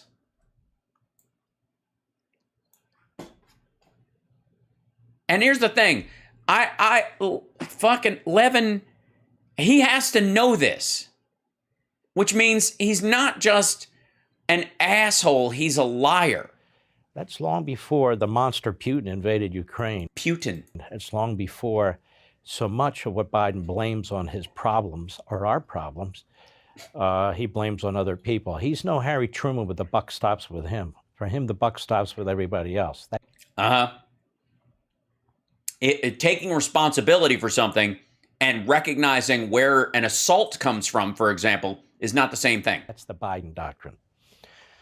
And so I want to start this, and I want to confront Mr. Reich. I can't confront him personally, Oh, I guess he's referencing Robert Reich's something he wrote. I don't know. I don't pre-watch these things. So one would think, and maybe I'm the only person who does this, that if you're going to reference something that somebody says, fucking put that thing up so people know what the hell you're talking about. He won't show up. I'll show up. What do you want to talk about? I mean, I won't defend Robert Reich's stuff because both of you are talking out of your ass, but... We tried in the past, and so we stopped trying. So I'll confront him this way as I have also in the past. Go. Go. Inflation. Everybody's talking about it, but ignoring one of its biggest causes. He's going to say price gouging by the oil companies. Corporate concentration. Corporate concentration. Like monopolies? Is that what he's saying? How corporate greed drives inflation. Just stop for a minute. Oh, this is why he was defending companies in the beginning. Concentration. What exactly happened between the time that Donald Trump was president and Joe Biden was president? Did something happen with corporations? Was there more concentration or less concentration? No. Well, why didn't we have inflation under... Well, actually, technically there was, because under Trump, especially in the beginning of the pandemic, a lot of companies and secondary companies shut down, and a lot of people did stock buybacks, for example. So you have sort of a unitary board reaction that happened coming forward, especially in a time when people had lost tremendous profits during the pandemic, which is what they pay dividends on, which makes their stock worth something, and they might try to make up for it after the fact. You're Donald Trump. I mean, inflation.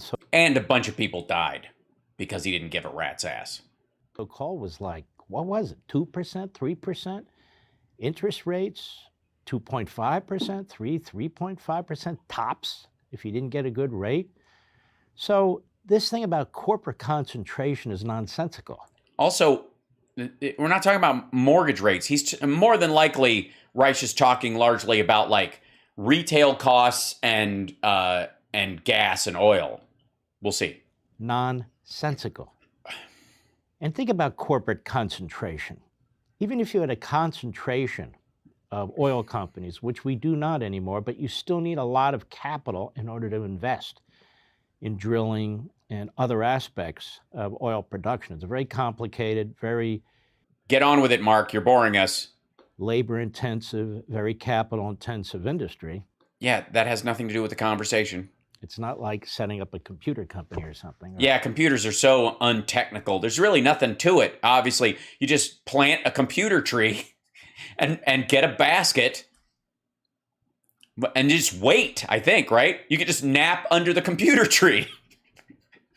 Software. What kind of wait company?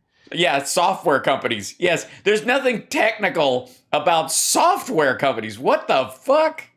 You need some concentration because you can't have 10,000 little companies. It doesn't work that way.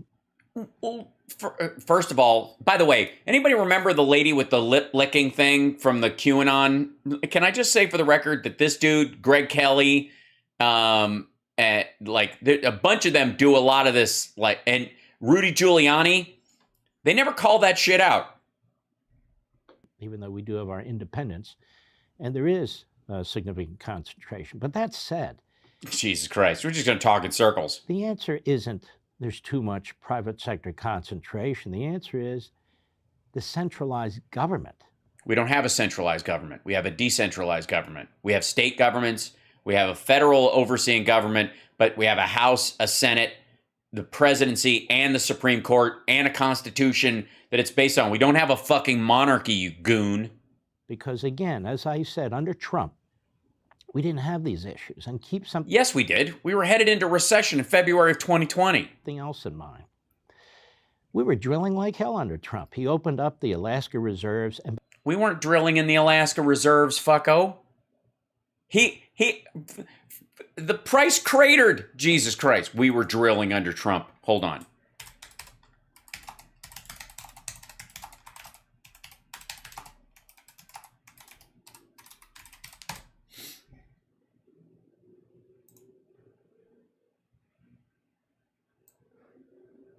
I mean, it's like, I mean, Do I even have to fucking try anymore? Christ almighty. Yeah, you overdid it, Dumbo. And then the entire market crashed. And Russia and Saudi Arabia were in a Mexican standoff over raising oil production to the point where we had to pay Mexico to stop pumping oil. And they're still under that deal. And we didn't, yeah, right, Betsy. We didn't go to Anwar. What? Good Lord. By the way, the Alaska reserves, the wildlife reserves, it sounds like, oh, that's for the wildlife. They set that up for drilling decades ago, half a century ago. They did? They said all of the rest of Alaska is off limits to drilling. This one area, this reserve, you can drill. And now they've turned that into, no, that reserve, we got to protect that reserve.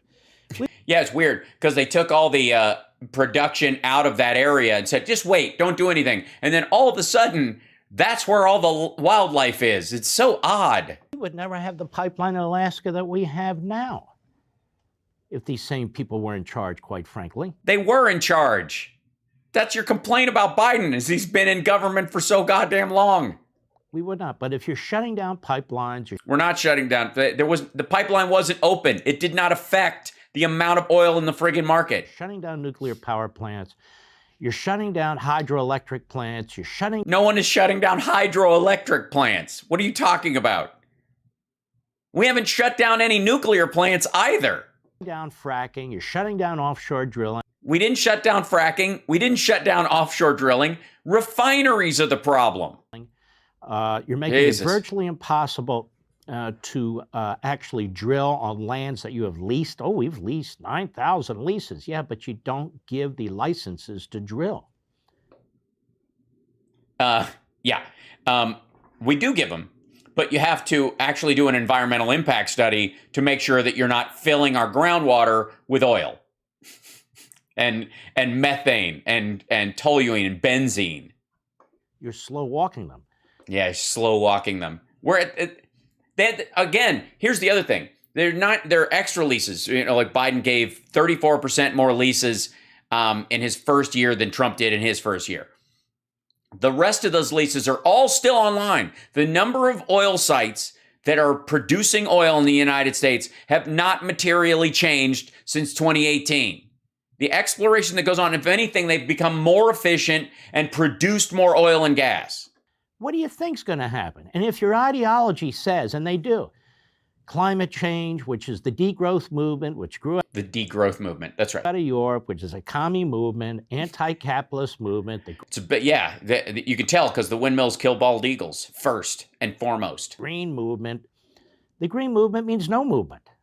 But we've got to move... I don't know. If I eat greens, I tend to have a movement. ...to new technologies. Well, which one? Where are these new technologies? Electricity. Well, we're going to have brownouts and blackouts now because we don't have enough electricity.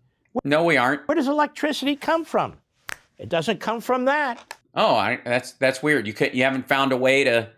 Can we hook him up to a generator? Where does it come from? Mostly fossil fuels. Right, but the idea is to transition away from that and have a smart grid where you can share it across the country, where the windy places have wind energy, the places with geothermal and hydropower can share it, places with a lot of sunlight like the West can just blanket them in solar panels and share that with the rest of the country. Then you don't need to burn all these fossil fuels, and the skies are nicer, and the water's cleaner, and life is better, and you don't send 100,000 kids to the emergency room every year with asthma-related illnesses because of pollution. Particularly coal. Now what do you do? Solar. Solar? Solar? Oh, solar. Oh, yes, and wind. And wind? Yes, wind. Yes. Less than 5% of our energy in this country. Yeah, and it used to be less than 1%. You see how that works, Dumbo? See, this is the problem. This is the problem. I don't read. These people don't think 2 minutes ahead. What are you talking about? The whole point of it, we're talking about like net zero by 2030. They're always transitioning. Yes, they're always transitioning because if you only think 2 minutes ahead, you might just cut everything off, but you want a gradual exchange over. Jesus Christ. They're always transforming. They're always... Right. Why can't they just find a perfect physical form like Mark Levin has and stick with it? Undermining. Undermining. Yes. Progress always undermines everyone. Always have the stirring the pot. That's what the Democrats... Yeah, it's all they got. They can't leave well enough alone. They're always just like, oh, there's lead in the water. Well, there was always lead. When I was a kid, that's how you got a boner. You had lead in your pencil. That party stands for. That's what the American Marxist movement stands for. Oh, I see. So again, book plug. But also, asshole, just saying, is that, I don't know who those are. Is that Melania and Dan Balls from Newsmax? I'm pretty sure that's who those are. They don't appreciate what we have. They don't appreciate the complexity of society. And they don't appreciate how capitalism and freedom work. They're all about, I have the ideas. I know how things work. We're going to ignore history. And we're going to do what I say because I'm so smart. Yeah, I'm so smart. If they knew what was smart, we would, I mean, that's why we have flint and steel, okay? We don't need nuclear reactors. Why do they keep having to look to the future? Go. Undeniably rising. In response, the Fed is about to slow the economy, even though we're still at least 4 million jobs short of where we were before the pandemic. 4 million jobs short of where we were because of the pandemic. That's not why the Fed is going to, quote unquote, slow the economy. What the Fed is trying to do now, and they're late. Well, he knows that. He knows that they're not trying to do it just for jobs. They're trying to mitigate inflation, and at the cost of the employment market. But like that's always the balance that they always talk about, the sort of Volcker balancing act. They had their foot on the... By the way, both of these guys are assholes. They're both talking out of their keister. It's largely nonsense, and it's not applicable. Not only have I shown you guys repeatedly that every time we've had a major inflationary spike in this country in the last 50 years, it has been preceded in the year or the year and a half before it by a spike in oil and gas prices that adds that cost onto everything. And then everything goes into a deflationary crash afterwards because everybody reacts to it as if it's a monetary supply problem when it fucking well isn't. Not only that have I shown you that part of it, but none of them were preceded by something like COVID. It was a double whammy. The gas pedal, even while the drunken Marxists in Congress, aka the Democrats and Biden, were spending and spending. They weren't. A lot of it was loans that get paid back. This is the same argument we heard after 2008. And spending. This is so predictable. Even some Democrat economists, Lawrence Summers and others, Diamond, who runs J.P. Morgan, and yeah, total Democrats. Other Democrat, they've all said it's inflation and we're definitely headed for a recession. It's not even about... That's because we always head into a recession when the Fed corrects inflation by raising interest rates. They trigger a recession on purpose. The problem is this has nothing to do with how much money is in the system. It's a question of supply. There's not enough stuff. There's not enough gas and oil being processed. Not enough gas, like liquid natural gas, being converted to regular gas in the European market. So they're buying up our gas, and it's raising the cost over the entire the world over. Not jobs anymore. It's about can you survive on the income you have? Many people are on pensions and Social Security, and here's the problem.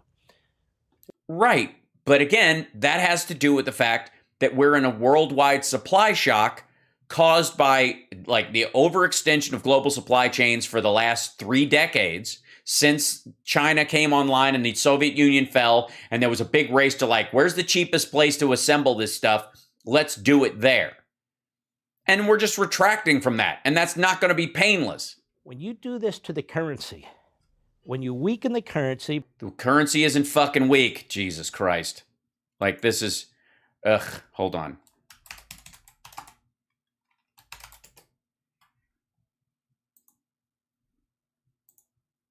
This is fucking, this is so aggravating. This is, when is this? 5 hours ago, okay?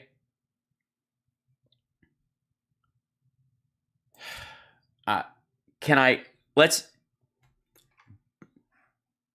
hear this again, if I may. Listen to this asshole again, please. Please, just for me. Many people are on pensions and Social Security. And here's the problem. Here's the problem.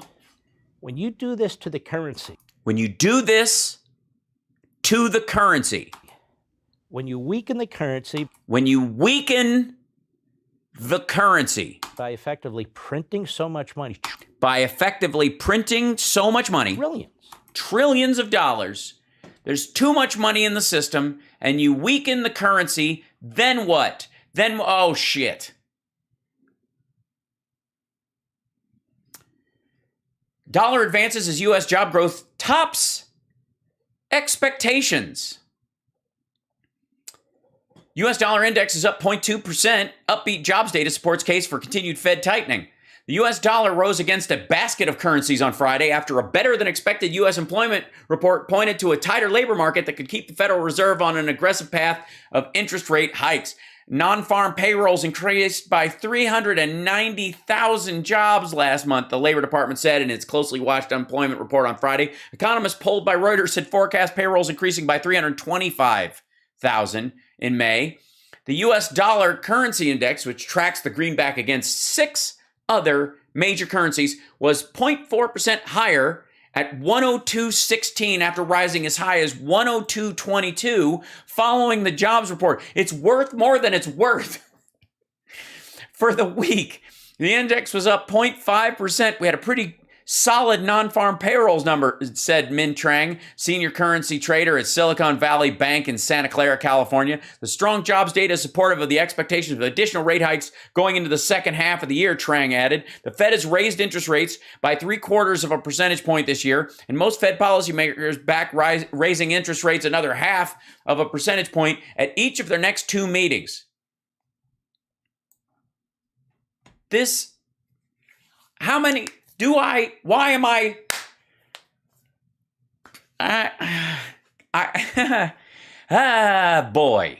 I'm not an economist, but I can fucking read.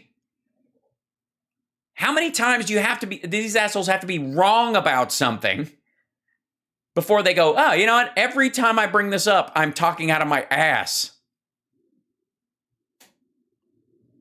Listen to what this dickhead just said. It's not even about jobs anymore. It's about, can you survive on the income you have? Many people are on pensions and Social Security. And here's the problem. When you do this to the currency, when you weaken the currency by effectively printing so much money, trillions, borrowing so much money, spending so much money by the federal government, you squeeze out the private sector, number one. Number 2. You squeeze out the private sector. What? What do you mean you squeeze out the private sector? What do you think that like all the infrastructure projects in the United States are all just hired federal workers? It's largely contractors. Cement mixers, asphalt makers, all that shit. We don't have a U.S. factory that makes fiber optic cable. 2, it takes more dollars to buy the same thing as before. Bullshit. It takes more dollars to transport the same thing as before. That's it. Number 3. Since I've been wrong about the other 2, go. It takes more dollars to produce the same thing as before. Yeah.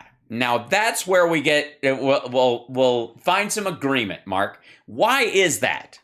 Why does it cost that much more to produce those things? Why? Because we used to do it in China, but because of Xinjiang, a lot of factories are being moved out of there. Apple just announced, if I may,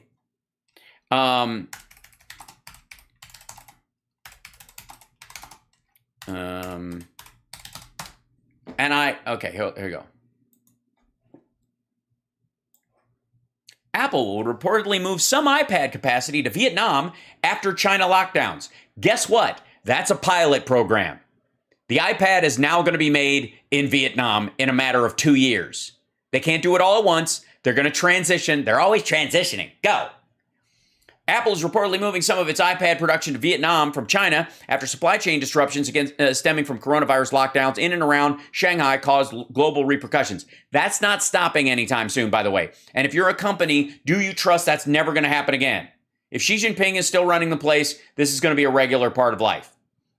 Apple has also asked some component suppliers to bulk up their inventories to guard against future supply chain snags, Nikkei Asia reported Wednesday, which is if you're producing certain chips and the like, that's a anti-innovation over time if you spend too much time doing it. I mean, obviously they're going to go, we're expecting to sell this unit and we're expecting to sell this many. Then you're starting to get in whether the stock is going to, the price of the stock will be worth about, in comparison to, well, they stacked up a bunch of chips and then they didn't end up selling those. So they're going to eat the cost of those things and that's going to eat into their bottom line. That becomes more of a factor when you do something like that. But apparently it's worth it compared to trying to run things out of China. Supply chain woes have clearly affected the company.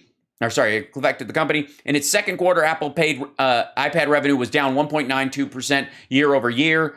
CEO Tim Cook said the segment had a very significant supply constraints during the quarter. This is absolutely true. They're down almost 2%. I haven't been able to replace mine because of that, because they're not available. If you go to the AT&T or the Verizon store or wherever you have it, and you have one of the ones that uses cellular, because when I'm traveling, it's one of the backups that I have for when I'm doing the show. I decided to go all in and have one of those. I wanted to replace that one because it's messed up and it's old. And they don't have them. They're out. No amount of money is going to allow you to get a new one. Prices go up? Right, because you're going to have to pay more labor costs. The value of the dollar goes down. Bullshit. Prices go up? And this is his whole, you can't pay people higher wages. By the way, wages are going to come down this fall for the same reason with the Fed inflation. They're just going to trigger deflation before the holidays. The value of the dollar goes down. And none of that is fucking true right now, you dolt.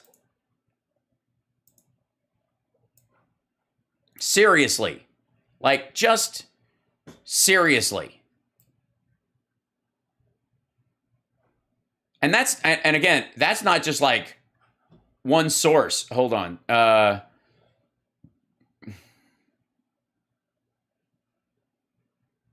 here you go. By the way,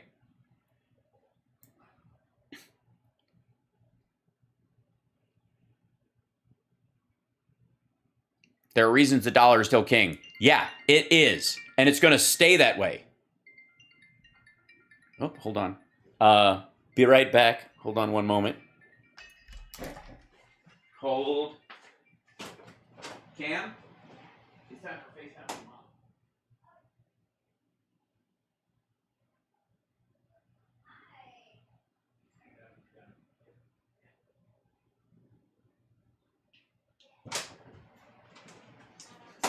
Sorry, momentary FaceTime. I went over. I'm over 5-minute timing on this. Hi.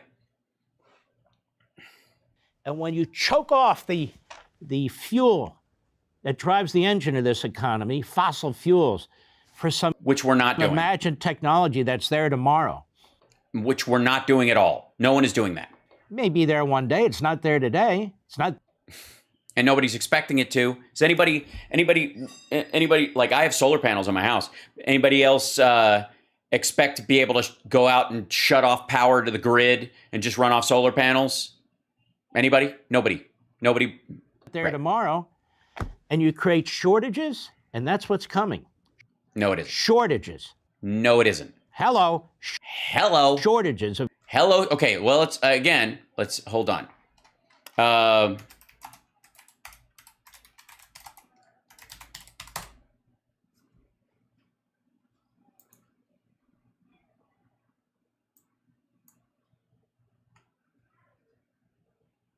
Here it comes. You guys ready?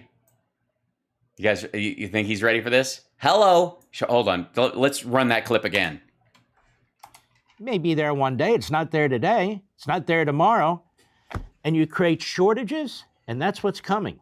Shortages. Hello. Shortages of gasoline and oil. Here it is. Hello. shortages. You heard it. Here it is. Here he comes. You guys ready? Oh, this is so good. This is going to irritate the shit out of these guys. Oh, God.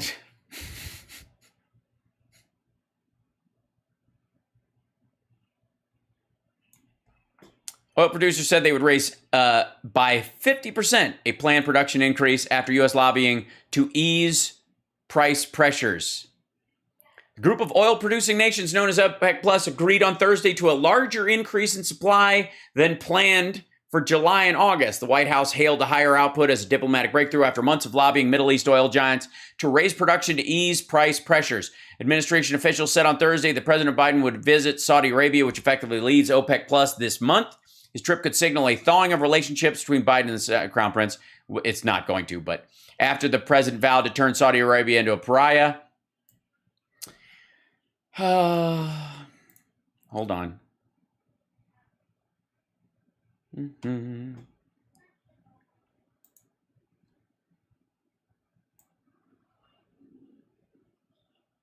Hello. Shortages. Hello. Shortages. Hello. That's what's coming, not just high prices. What the hell do you think's going to happen to the economy? Well, actually, deflation.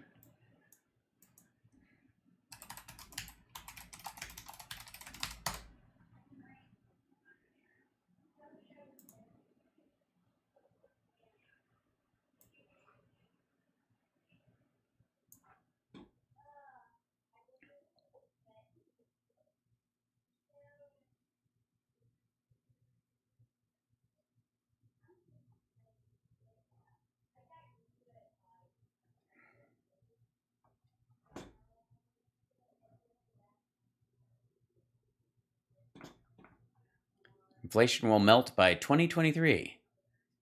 Let's just grab this next one. Makings of demand-led deflation. Biden says Fed targeting inflation, China tariffs under review. 3 scenarios for inflation, central banks. 3 scenarios for inflation, central banks. April ISM forward review. Inflation versus deflation, which is the bigger threat in 2022. Can you imagine hearing this conversation anywhere on CNBC right now? What does that have to do with private sector businesses causing inflation? Go ahead. Go ahead, Mr. Producer. Get your own button. Just get a Stream Deck, you jerk.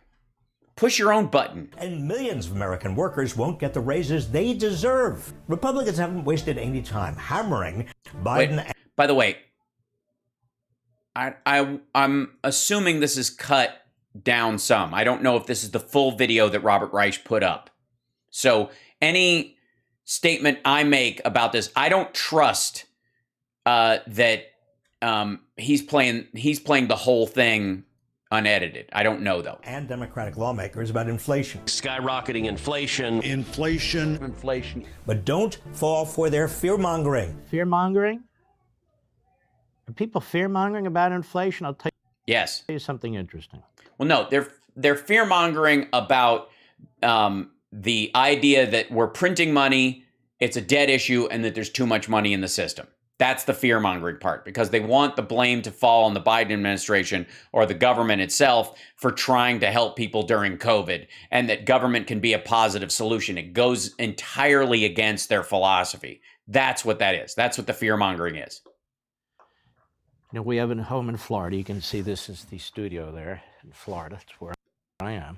Oh, that explains the glisten on your dome. I was here a month ago. The price of regular gallon was $4.19. The same gas station, 3.5 weeks later, is $4.75. Yeah, we're dealing. Russian oil has been kicked out of the market. We're no longer buying it. It's off the market in the world. That removed about an eighth of the world's supply. That's basically going to be the impact until other stuff can come online and the refineries can come back online. Again, causing the price to crater. In 3.5 weeks. In 3.5 weeks, it went up almost 60 cents. Yeah, and nothing's happened in the last 3.5 weeks geopolitically across the world that has anything to do with oil and gas.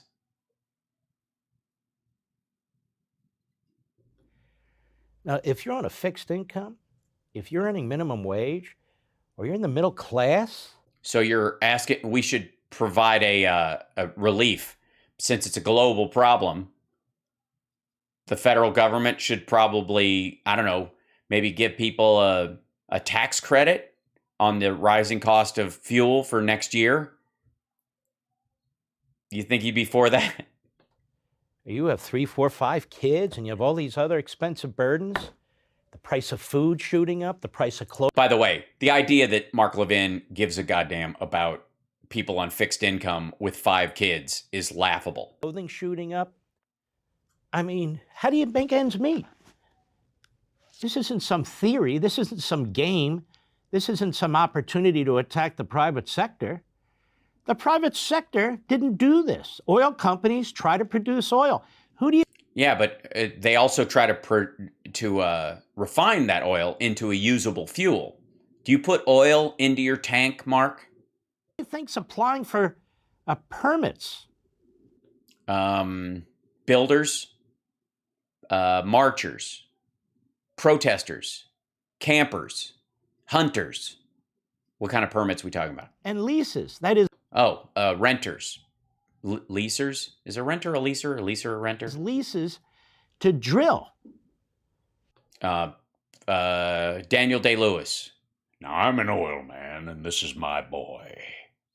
I drink your milkshake. And being turned down, it's the oil companies. You're in the business to sell oil, not to withhold oil. And they sold oil during Trump, and they have less oil now. No, they don't. And why would you? Well, by the way, there's less oil in the market, so they can sell oil at a higher price. That's why. You invest a lot of capital in drilling for oil when they won't let you drill. And they're... Well, I guess you're not going to invest that money at all. I don't... Like, you're just standing there with a big pile of cash in your hand. They're telling you your business is going to go out of business by 2050. How does... Well, they're transitioning to energy companies. That's what the ones that are going to stick around are doing. By the way, you do realize that technology moves forward, right? What am I talking? Look who I'm talking to. This asshole thinks there's a computer tree. How does that work? Because apples grow on it. And what are we going to do with all these electric cars that these elitists in Washington and New York City and LA are telling you to buy at $100,000 a clip?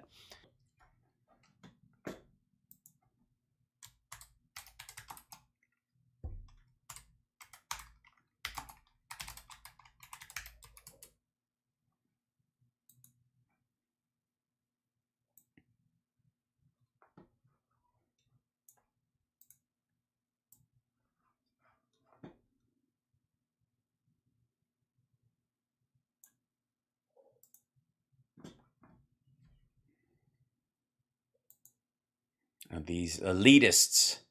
Hold on, get out of here. We'll put in.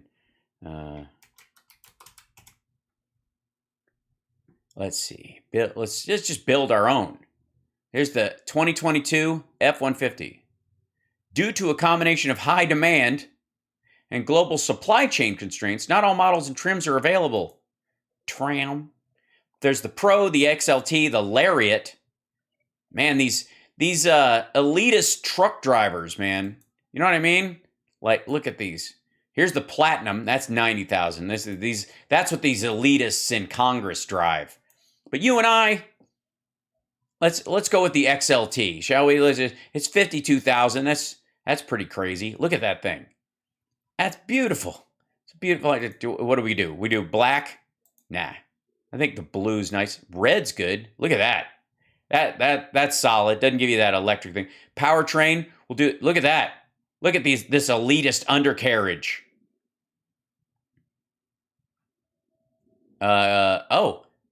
Dual motor, extended range battery. Yes. Oh my gosh, that makes it way more expensive. That's what the cost between that and the XLT is. Tow package. Wheels, alloy. Look at it. Look at those things. Those are sexy. All season 20-inch tires. Okay, those are all seasons. There you go. Bed divider, no. Toolbox, no. We'll do all that aftermarket. Bed liner, hello. Storage boxes, okay. Running boards, sure. Exterior, look at the interior of this thing. This elitist monstrosity. What are they going to want you to, what they're going to want you to buy? Why is this, why are the pictures, there you go. Look at that thing. Look, it's just gross. What they're trying to make you get, look at this. These elitists in Washington want you to buy these things. 74,000 with all tricked out with the red paint. And that's because I added the extended battery. I know. These elitists. You can run your house off that thing for 3 days. You're going to plug them in? What's that going to do to the grid? Yeah. You're going to suck off the grid, you freeloader? It's actually going to draw at night because the charger actually draws when there's less impact on the grid, like not during business hours. So you'll use less power even then and buy it at a lower rate. You already have brownouts and blackouts in California, and there's... Yeah, people, the lights are going to dim as everybody plugs in their F-150s. Now a warning, we're going to have shortages of fuel and brownouts and blackouts. How did that happen in 18 months? It didn't happen in 18 months. You made it up. You're fantasizing about brownouts that aren't going to happen. We've had brownouts in California before. They're not new to... And by the way, they're always Democrat governors' faults, apparently. Hold on. Let's see.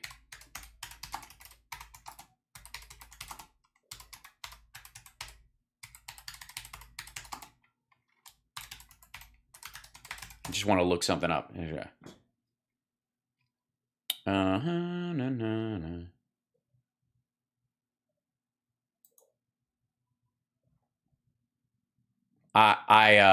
Hold on.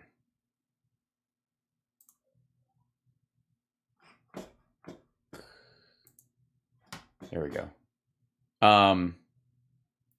Whoops. I take it back. Hold on. Get out of here. What? Go away. No, thank you. Piss off. Quit it. Hold on. I'm trying to bring this up. Okay, I was wrong. Not all the brownouts and blackouts happened while California had Democratic governors. All right, there we go. Because of corporations, because of centralized companies. For all this and much more. That's the bailout. That's the end of it. Holy smokes. Go, Mr. Producer. Anyways, you guys are wonderful. I got to go. Tomorrow morning, the HAL SPARKS radio program, Mega Worldwide, is on, and hopefully our dear friend Philip Ittner will be joining us from Ukraine. We can talk about the new aid package, the HIMARS, and the fact that I believe that the Ukrainians are drawing the Russians out into a field in Severodonetsk to hit them with the long-range howitzers and HIMARS that they're getting, because the Russians are stupid enough to fall for it. So I'm just going to go with that. Take care of yourself and take care of somebody else. Thank you guys for the support today. Thanks, everybody. Eggs5 No More. Thanks, Gherkin, for following. I appreciate that. Gherkin off my... There you go. Sure. Brandy Rose, thank you for becoming a member. And the super chat, bless you. Thank you for that. Kimchi as well. Thanks for being a member. Dun Dragon, thanks for the bits. Let's see. Lynette, thank you for the super chat as well. Happy birthday to the Geminis. That's true. Diana, thank you so much. Carl, thank you. Aaron, thank you so much for the super chat as well. Welcome and thank you guys for subscribing. You guys are fantastic. Don't forget to like and subscribe, especially if you're on, look, we've fallen below our 1,000 mark on Twitch. So if you feel like subscribing anytime, any day now. And I will see the rest of you in the morning. Thank you guys for the support. Thanks for enjoying the content. If you do, share it around, and we'll continue to grow as best we can. Take care of yourself and take care of somebody else. And I will see you guys tomorrow, where I will not apparently hopefully have to give everyone a economics 101. Where was I pointing? I was pointing to, that's my software. That's my eye line right now is where is my streaming software, so I can see the list of what's happened in the show. So I had to put that up over there. So anyways, hope that answers your question. Chat is right there. So when I'm looking there, that's me looking at you guys while you're talking.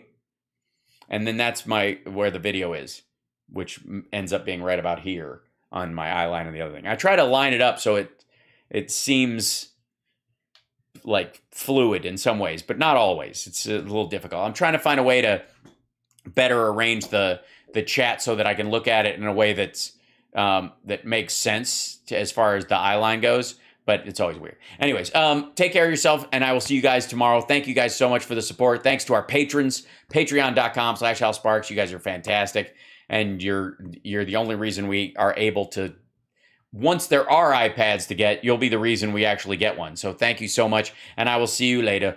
Be well. Take care. Bye-bye.